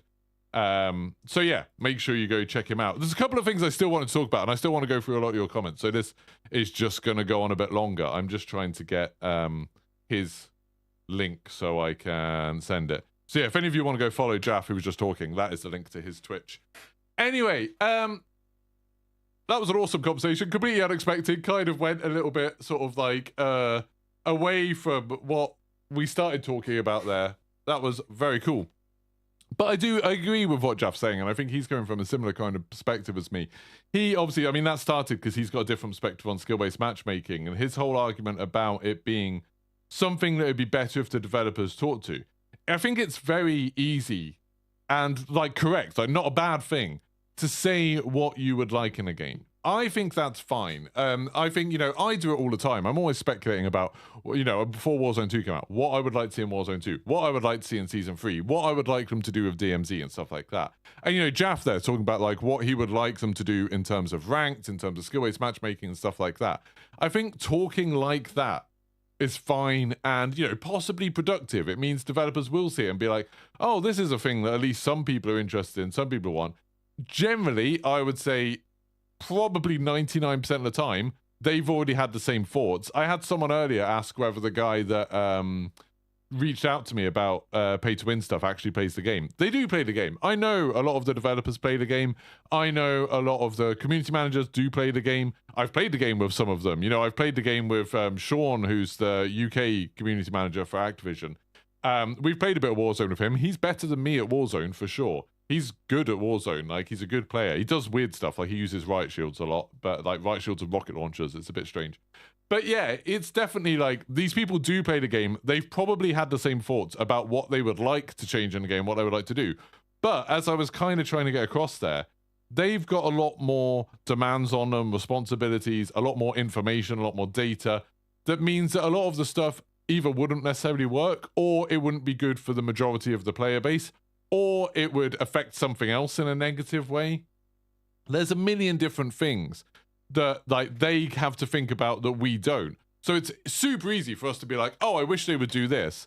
But then they probably have a long list of reasons why, like, oh yeah, we thought about that. We had a meeting about that and we decided like it wasn't worth it because of this, this, and this. And it's like explaining those decisions to us, I personally don't think is a productive thing, because you can't convince people they're wrong on Twitter. It's so rare that someone is convinced that they're wrong on Twitter and, you know, or on blog posts or on YouTube videos or anything like that. I like it when they're more transparent. I like it when we get the developer blogs. I like it when they're talking about like, hey, we did this because of this. they do that a bit in the creator calls, and the reason they do it in the creator calls is because they know we're going to be respectful. We're not going to be giving them death threats. We're not going to be trying to like find their LinkedIn profile and send them like their employers hate and stuff like that. We're not going to be trying to like stalk them across the internet. But people do that. As soon as they open up a tool, they get all of this hate. And like, to what end? So people who are super obsessed with this stuff and are often the people who are spewing the hate, so they can feel a bit more validated. Like, that's not worth it. I don't think it's worth it. I can completely understand why they do things do. But that's not to say we can't like talk about what we would want or what we would want it to be different. I think it's just going back to the topic of the podcast. It's the difference between being like outspoken and being entitled. Like, I personally, and I can only really talk for myself in terms of what's going on in my head, I can say what I would like a video game to be like. I can say what changes I would like to happen to a video game. But I don't expect those changes to happen. I never expect those things. If you look back at the stuff I've said, I don't think I'm ever, I try to be careful not to be. I'm never like, they need to do this, or they have to do this, or like, oh, the developers are rubbish because they didn't do this. Like, that sort of thing. I'm more just like, I would like this, I hope for this, like that kind of language, because it's quite different. Like, saying what I'm hoping for is like a fun thing to talk about, a fun thing to speculate about. If you expect the developers to change what they're doing based on what you think, that I think is just going to lead you being frustrated.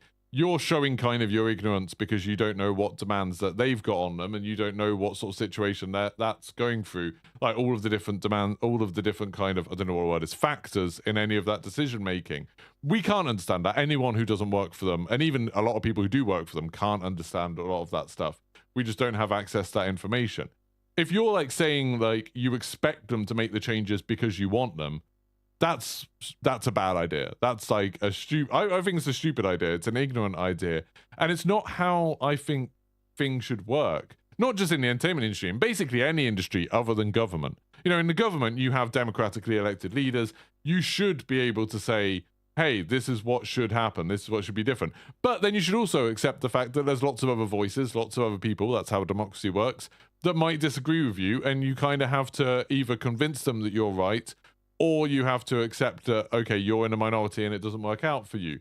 But that's actually wrong. No, it shouldn't matter that you're in a minority. You should realize that there's like a reason why they did the other thing. But like gaming and stuff like that isn't a democracy, or I don't think it should be a democracy. Gaming's a creative endeavor. There are creative people working on it, and they are creating a product. And I think they should be allowed to do that, and they should be trusted to do that. And if you don't like the thing they make, you're more than happy to not engage with it. Like, you're more than happy to not play it. I hate it with like films and TV shows where you start getting fans being like, oh, this needs to happen, this character needs to come back, they need to talk about this. You know, Star Wars has always been terrible for it, the MCU's been terrible for it, and it's like, whenever they try to appease the, you know, the fans, whenever they try to do stuff that the fans say they want, you end up with like the Rise of Skywalker.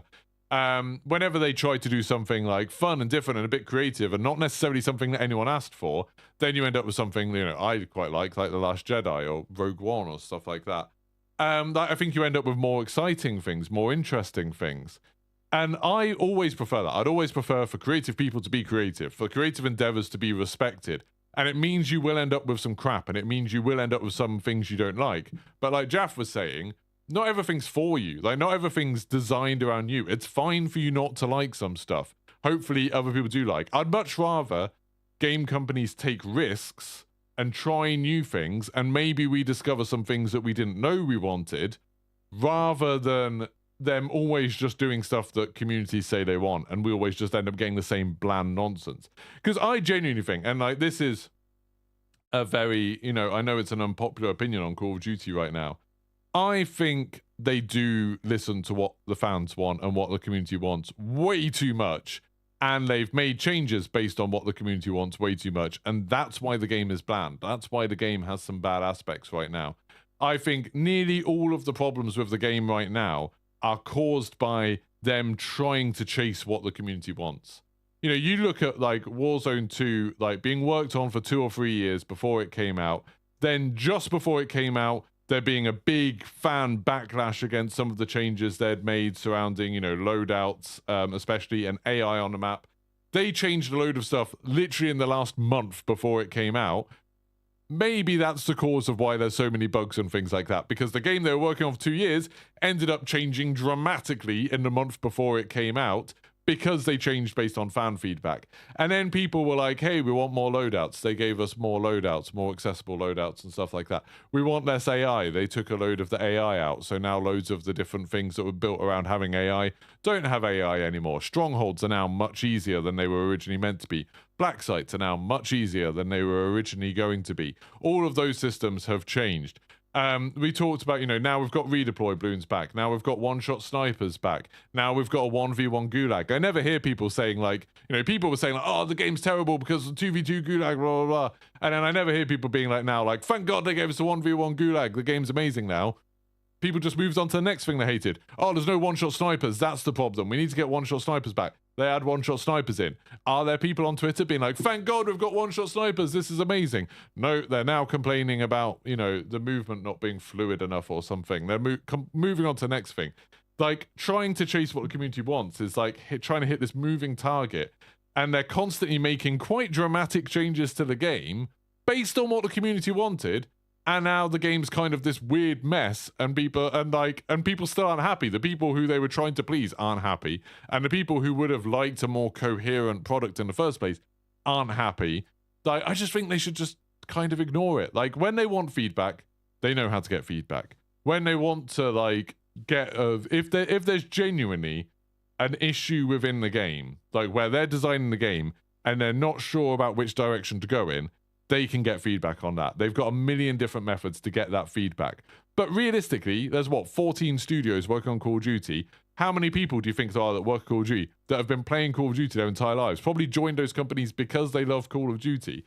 They've got a lot of people who are super invested in Call of Duty already there, who not only understand the game and play the game and enjoy the game, but also are creative people and have their own ideas and everything like that, and have the technical knowledge to know what can work and what can't work and what can work together and stuff like that. They already have all of that, so maybe it would be better if they just made the games and then everyone else enjoyed them. That, or didn't enjoy them and went on to do something else. Obviously, most people do enjoy them because, again, best-selling game, 13 out of the last 15 years, blah, blah, blah. And I think that's a really I've always felt quite passionate about this. Like I said, with films, with games, with books, with everything, that as soon as a creative person starts handing off their creativity to a community because a community thinks that they know what they want, I just think that's a terrible, terrible mistake. I think that's a really bad idea. I don't think communities know what they want in general. I don't think they can be trusted to know what they want. And I don't think individuals can. I don't think they should build Call of Duty around the stuff that I say. I don't think they should build the community stuff around what Tim the Tatman says, or what Charlie Intel says, or what Modern Warzone says. I think they can listen to them, and maybe occasionally they'll get a perspective they haven't heard before. But in general, they won't. In general, it'll be something they already knew about, something they'd already thought about, and something they decided against. And that's fine. That's entirely how that should work. Now, that being said, before we end, I know this is almost a double-length episode, and I haven't even got to talk into chat yet, but that will end up being. There's an interesting kind of counterpoint to this, which is some other games. So one of the other news stories, I wanted to talk about this at the beginning of the podcast, but it makes more sense now, actually, is Kill the Justice League, the new Suicide Squad game.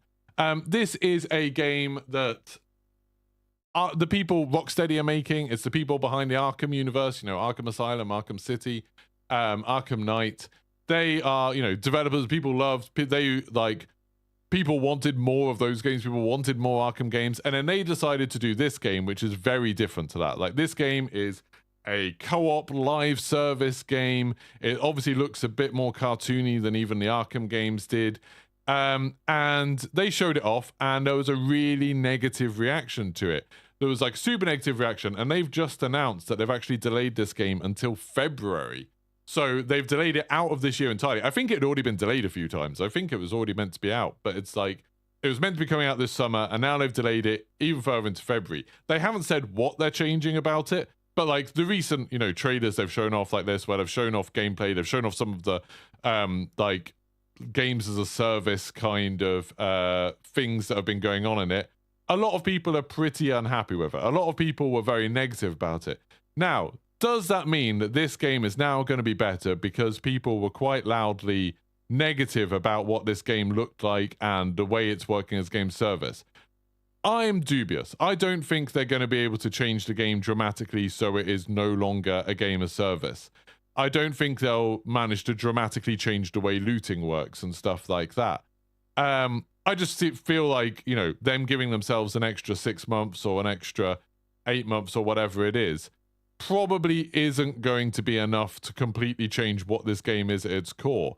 But it's kind of an interesting thing of like, if all the stuff that I'm saying is true and developers shouldn't actually listen to their audiences very much and they shouldn't listen to the community, then maybe like more stuff like this would happen where actually the publishers and stuff like that, because I'm assuming this is a publisher thing, that Warner Brothers were like, hey, we want some of that Destiny money, we want the Warzone money, make a game of service, we want Fortnite money. I imagine that's what happened with this. And the developers were probably like, hey, did you see what happened to Avengers? That's basically the same game you want us to make, and it was a colossal failure. But Warner Brothers were like, oh, we don't care. Like, maybe it's better if the community does speak out against these things. And I don't know the answer to that, because like obviously in some situations it is good for people to be like, hey, we don't want this is bad. I mean, I'm saying that, but maybe there's some people who were looking at this and thought like, this looks amazing, I can't wait to play it, it looks like the best thing ever. I don't know. And I think that, you know, that comes down to something that hopefully will slowly become a bit of a theme with these podcasts. But I don't have all of the answers. I don't know for sure. There's obviously I know as much as Twitter wants you to believe that, or Reddit wants you to believe that everything's binary and everything is always either good or bad. It's like Kantian ethics for people who are into their philosophy and ethics.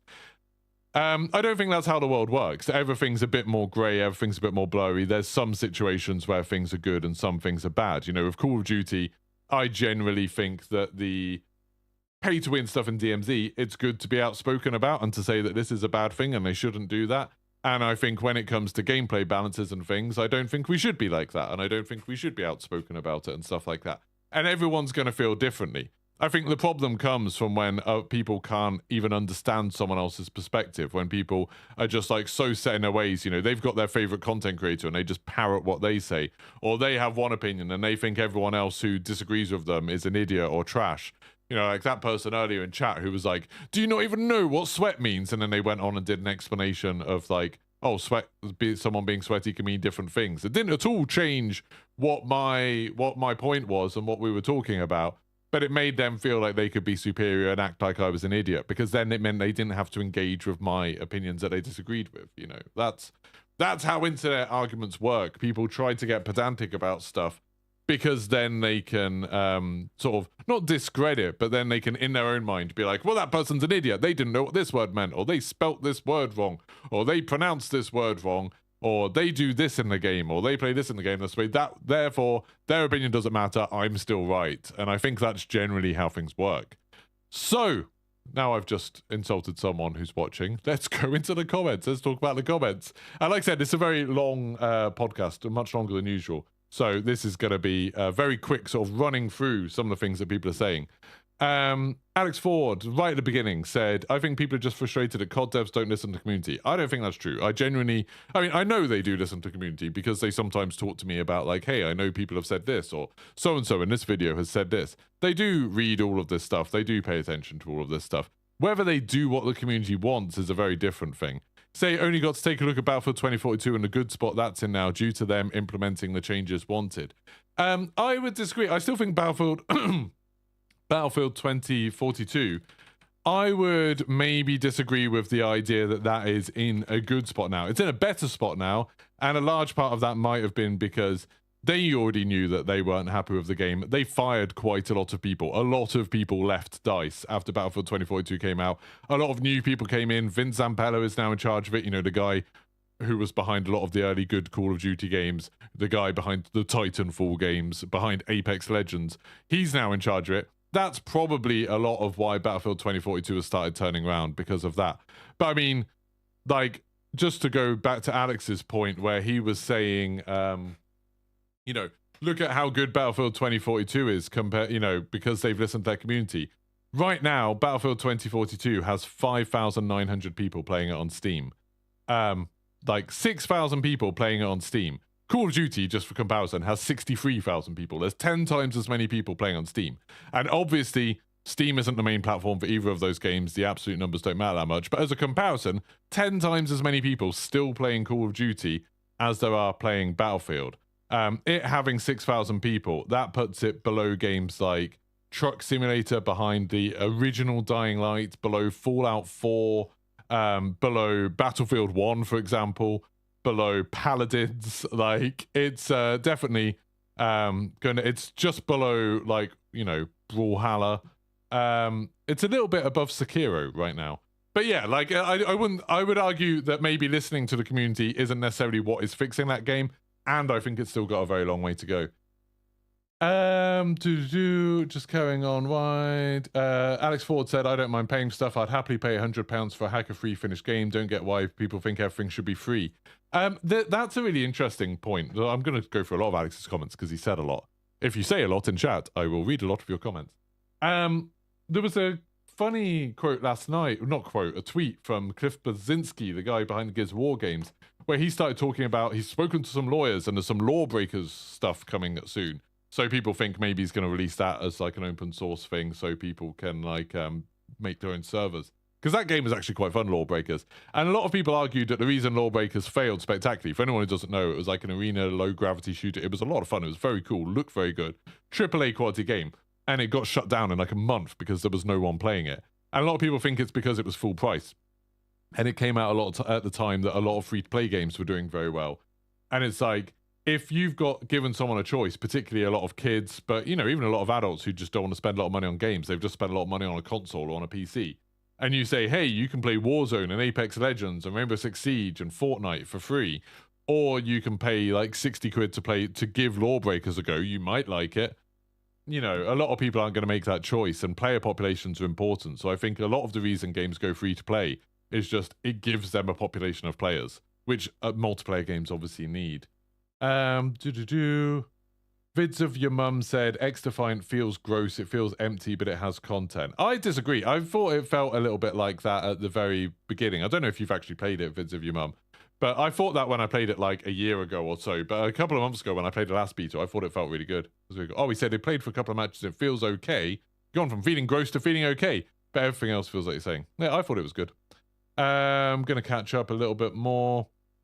High Lords of Terror said, I don't mind skill-based matchmaking. Helps you get good. You've improved as a player for the first time in years.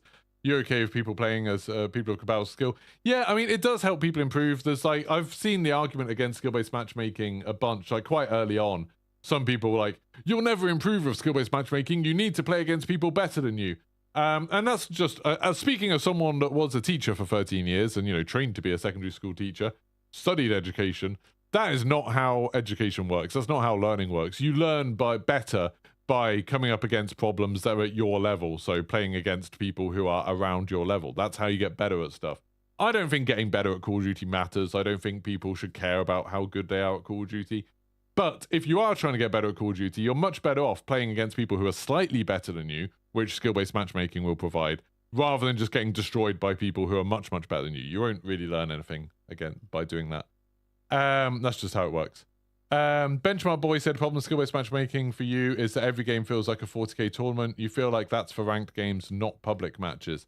Because people in ranked games are trying really hard. People in ranked games are obviously trying really hard, and so probably are you if you're in a ranked game. If everyone's trying their hardest, it will feel like everyone's trying their hardest. Like, I don't know what you expect.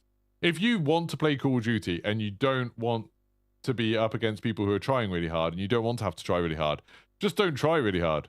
And you will get matched up against other people who are about the level you are when you're not trying very hard. That's how skill-based matchmaking works. But if then you suddenly start like destroying them and winning really easily, it will obviously start putting you against harder people. But that's what everyone wants. Everyone wants to be the best player in their lobbies. And obviously that, you know, mathematically can't happen unless you play against bots. And I think that's why a lot of people end up really enjoying, like, you know, co-op games against AI and DMZ and zombies and stuff like that. Because then you can always be the best player, in theory. You know, unless you get killed by the zombies, I don't know. Treebeard Clip said you would like to see region-based matchmaking in Call of Duty. You team up with randoms and get paired with people that are nearly 1,000 miles away. There definitely is region-based matchmaking in Call of Duty, but depending on when you play, where you play, you will end up with people who are in a broader and broader area if there's less people in your area. So if I play in the evenings, I come up entirely against people in the UK, and you can just tell by hearing people's voices. If I play in the mornings, I'm normally up against people in Germany because they're obviously an hour or two ahead of me, I think. And I get a lot of French people and the odd Italian person, stuff like that. Dutch people. There is I would say Call of Duty matchmaking is prioritizes your connection and then the amount of time you spent matchmaking and then skill-based matchmaking. I'm pretty sure that's how it works. And you can kind of see that just by sort of testing it, just by playing at different times a day. And it depends on where you are. Like if you're in Australia or somewhere, there's just less people in your region, so you're going to end up with people with playing against people a lot further away. If you're in the middle of Europe or you're on the east or west coast of America, you're going to end up playing with people who are close to you. Oh yeah, that's the vids of your mum thing saying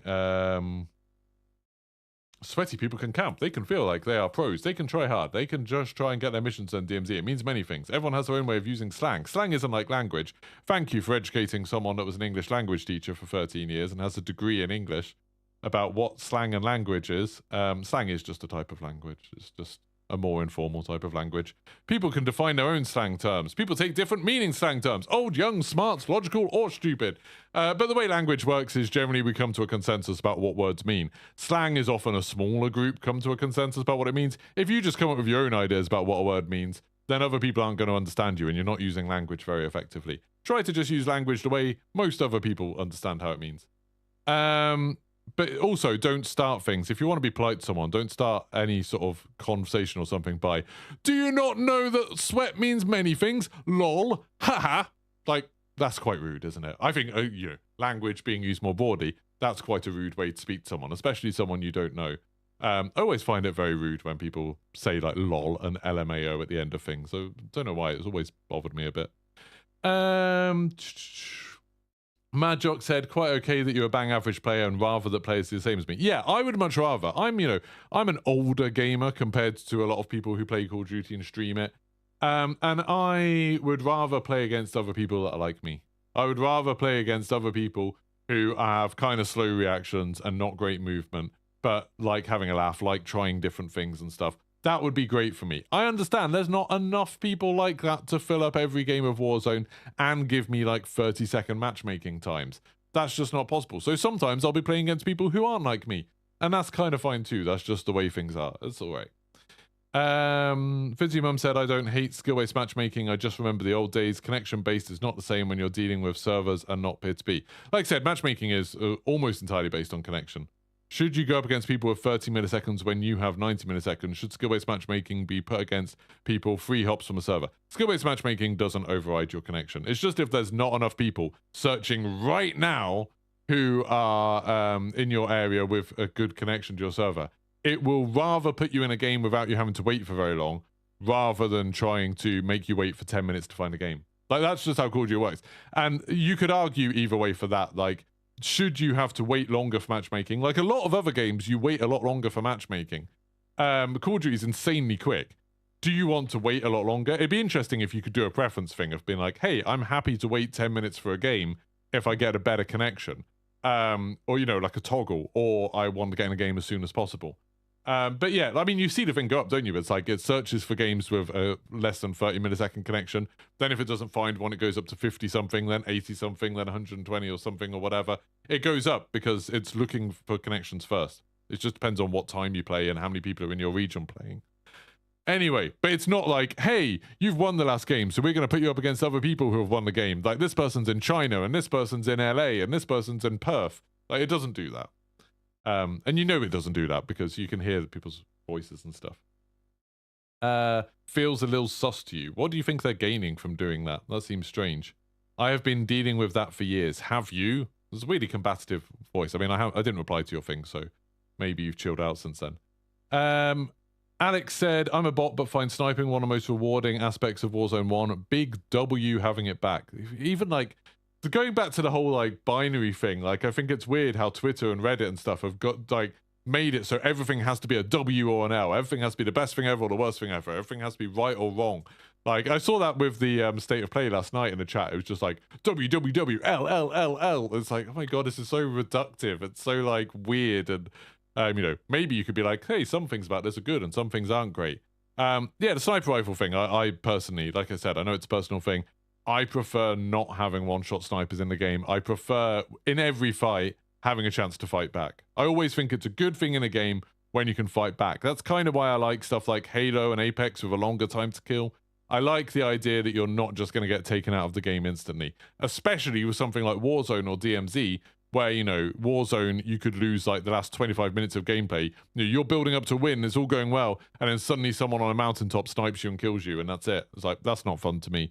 And DMZ, like, oh, you've just spent ages like building up your character, getting all of the loot, and then someone's like, one shot, you're dead. Like, that's not fun to me. I don't like that.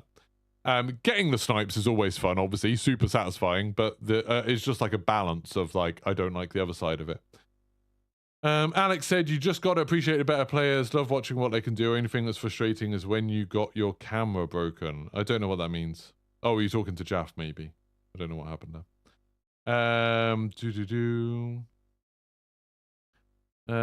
Just checking more. Shadow Bear said DMZ would be a lot better without pay to win, but the AI right now needs last season's tweak. Also nerf 6-mans to at least a 4-man. I agree. I would prefer it if they got rid of the 6-man thing. I think, yeah, putting it down to 4-man would be a good thing. I'm sure there's reasons they haven't done that, but I would prefer it if it was only 4-man for sure. Coming in. Vids of your mum said, so what if they can start with it, just get good at playing DMZ? Yeah, I'm going to stop paying attention to Vids of your mum's comments.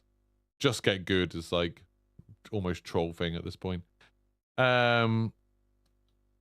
Shadow Bear, not right now, but the UAV later pack and secure backpack glitch is going to help 4 to 6-man kill the most of lobby. Yeah, like this thing of like, if they do release a bundle where you get a UAV, and this is kind of what I was talking to the community manager about, where someone can go into every game with a UAV at the beginning, you're going to have so many more people just going in at the very beginning of the game and killing other people, and that's not going to be fun. Anyone who buys that bundle is going to have a very easy time at the beginning of every game knowing exactly where other players have spawned near them and just being able to go and kill them. Like, that sucks. That's a massive advantage. Like, other people knowing exactly where you are as soon as you spawn already sucks with the way the spawns work, where you can, like, we were doing it last night, where when we spawned, we were like, on Ashiko Island especially, you can be like, okay, someone probably spawned over there, or someone probably spawned over there. At least we don't know whether they've moved, how they've moved, or stuff like that. If you've got a UAV, that makes that so much easier to just be like, oh, there they are, we're going to go kill them, we're going to set up. They don't know where we are, we know exactly where they are. It's just, that sucks. Yeah, Fogger, you're right. You can't take backpacks on PC if you use controller. If you're on console or PC, that's one thing I was saying. Like, the whole giving developers feedback stuff, it's a bit different when it comes to bugs. Like, they can't test for every bug. They don't have like 1 million people playing the game who can test it on all different kinds of systems and stuff like that. Obviously, it's a good idea to give feedback on bugs, and obviously the developers should pay attention to it. That being said, when people get really angry about why bugs haven't been fixed, I think a lot of the time bugs are a lot more complicated than people think. And maybe it's very much not easy to fix these bugs, otherwise they get fixed. Whenever there are bugs that are easy to fix, they fix them super quickly. And you see that all the time. Like, you could argue about what priority they should have, but you don't really know what priority there are. Like, bugs that really annoy me, like, you know, in DMZ not being able to loot someone who's pleading for help if you're on controller, that, you know, unless you change the settings, that to me is something I wish they would fix. I find it very annoying that they haven't fixed. I'm not going to be like, oh, the developers are lazy that they haven't fixed it, because I've got no idea how complicated that is to fix. Literally no idea at all. I've said this story a million times, but I have heard of a story from a while ago where there was a typo in a subtitle and they needed to change one letter. And when they changed that one letter, it massively broke something completely seemingly unrelated, because it was causing, you know, they were hitting the limits of how much memory they had or something. And it like caused some memory overflow somewhere, and that meant something else wasn't being saved. So that broke something else. And it was like this cascading effect from them changing one letter in a subtitle.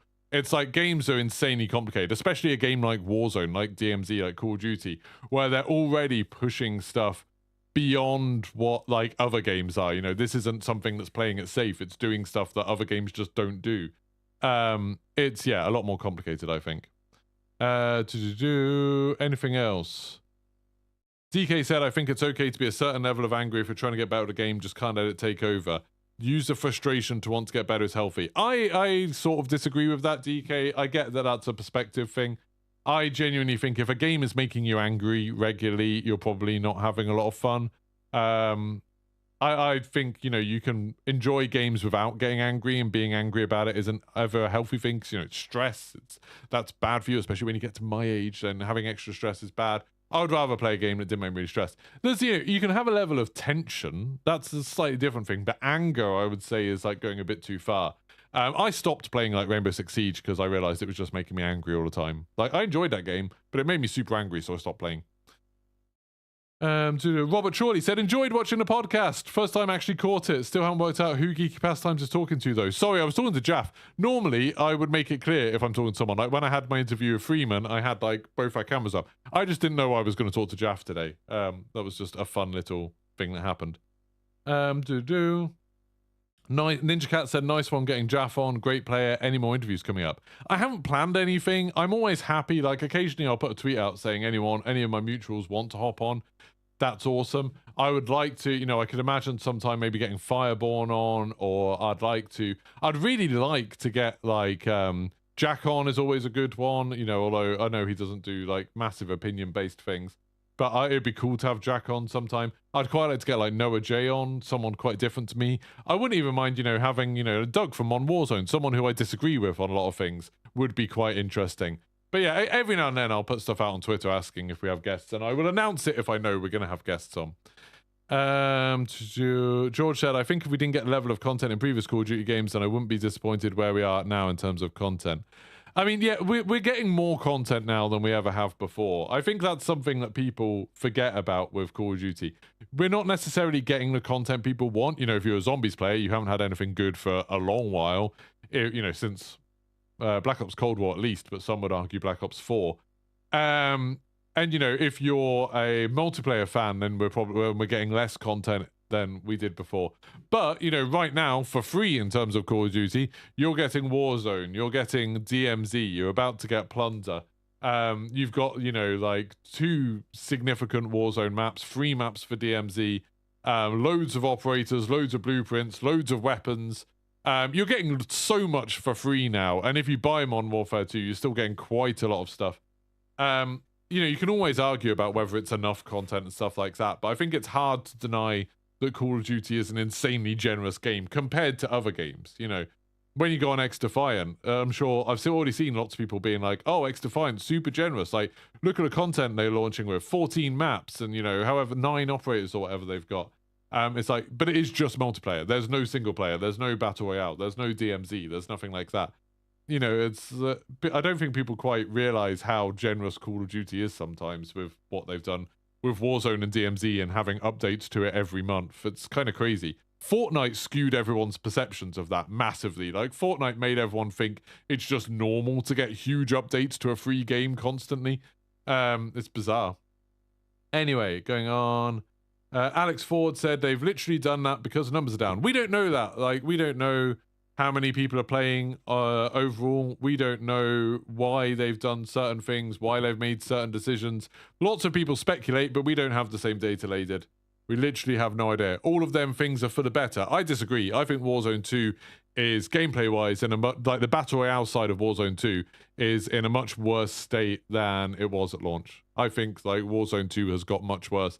The loadout changes have been worse. The 2v2 gulag being removed is a bad thing. The AI being toned down was a bad thing. All the cash being everywhere rather than just being in cash registers and stuff was a bad thing. I think there's been a lot of negative changes for Warzone 2. The one-shot snipers is probably a bad thing. Haven't actually played Battle Royale in Season 3 yet.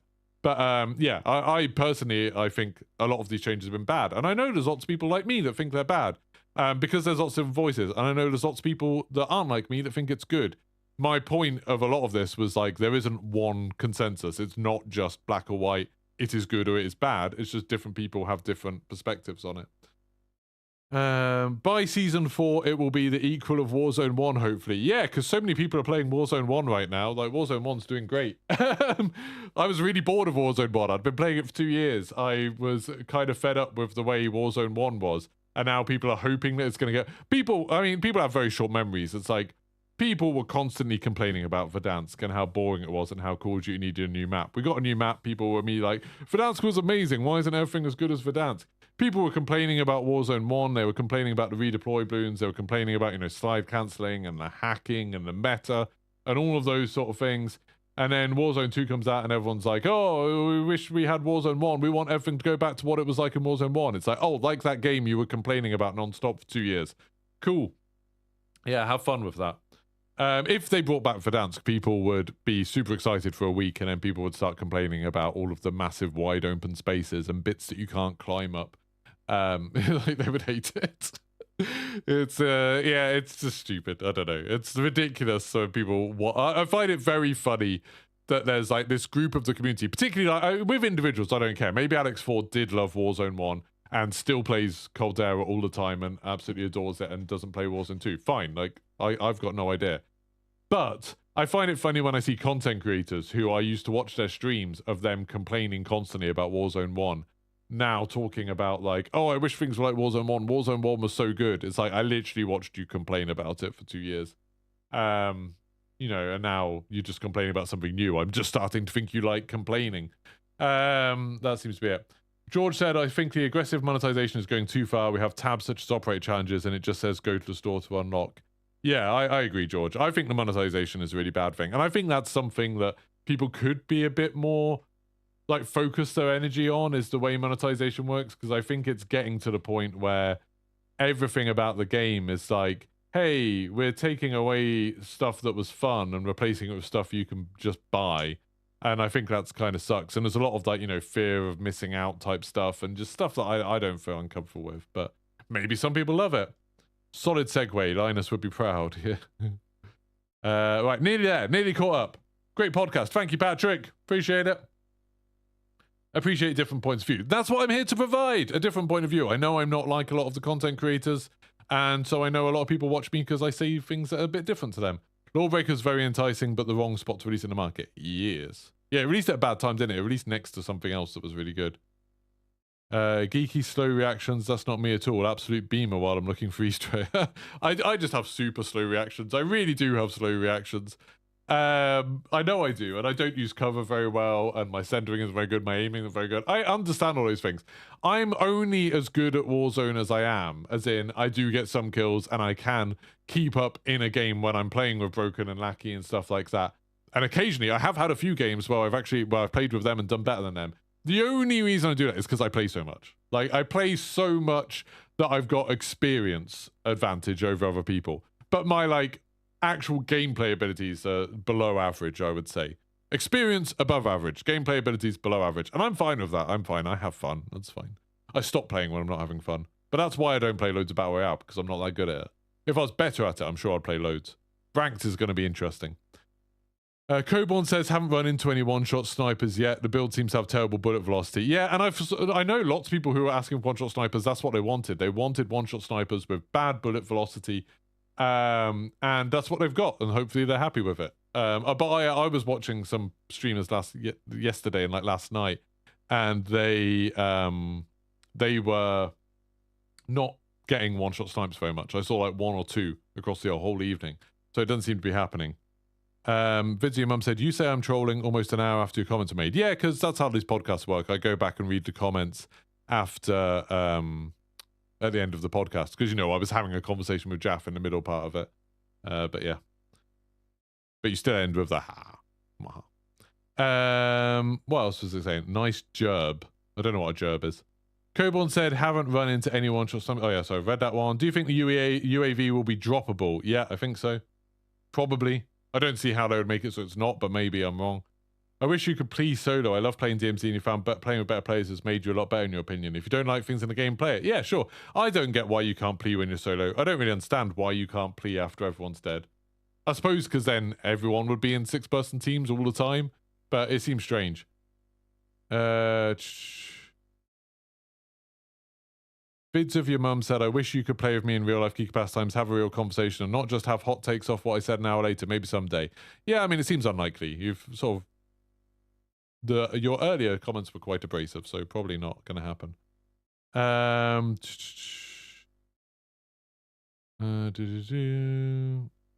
Cobon said, and then says, "Oh, I need to have about that whole conversation." We go, "Yeah, we'll leave that."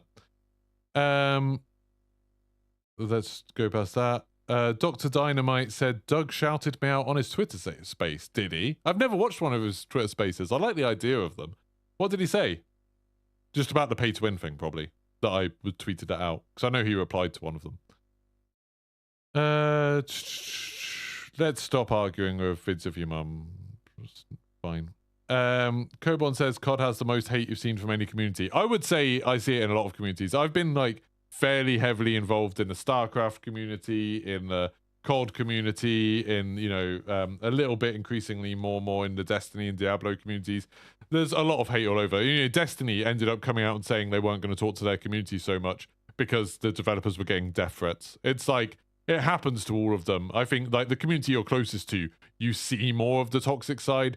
People who are, like, on the periphery of a community, you don't tend to see all of the toxicity because it's, like, a little bit buried. Call of Duty, it used to be a lot more on the surface. Like, I remember before CDL, when you used to watch, like, the Call of Duty tournaments, you used to have the players on stage, like, literally screaming abuse at each other. And that completely put me off the whole competitive COD scene. It was like, these people are horrible.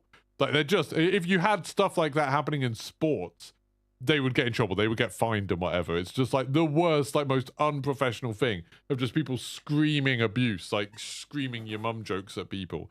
And it was just like, this is just grim. It was so horrible to watch. Refreshing to hear someone, House said, refreshing to hear someone have an opinion that's not just pure rage to get clicks. Yeah, I mean, sometimes I think I should play the game a little bit more to try and get more viewers, more clicks. It would make me more money. But I'm just a little bit too tired to do that. Cobon said I was talking about StarCraft. Yeah, it was really good. Right. Think I caught up most of the time in chat. Thank you very much, everyone who's been a part of today's podcast. I didn't even expect to do a podcast, and now it's been a double-length one, which is awesome. If you want to listen to audio versions of these or the previous podcasts, they're available on Spotify, on Google Podcasts, and all of that sort of stuff. And if you want to look at all of the VODs are here on YouTube. If you're listening to this on any of the services, thank you so much. I appreciate you.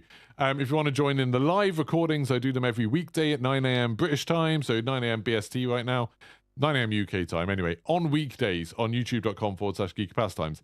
Later today, I'll probably stream some Jedi Fallen Order. I want to finish that over at twitch.tv/Geeky Pastimes.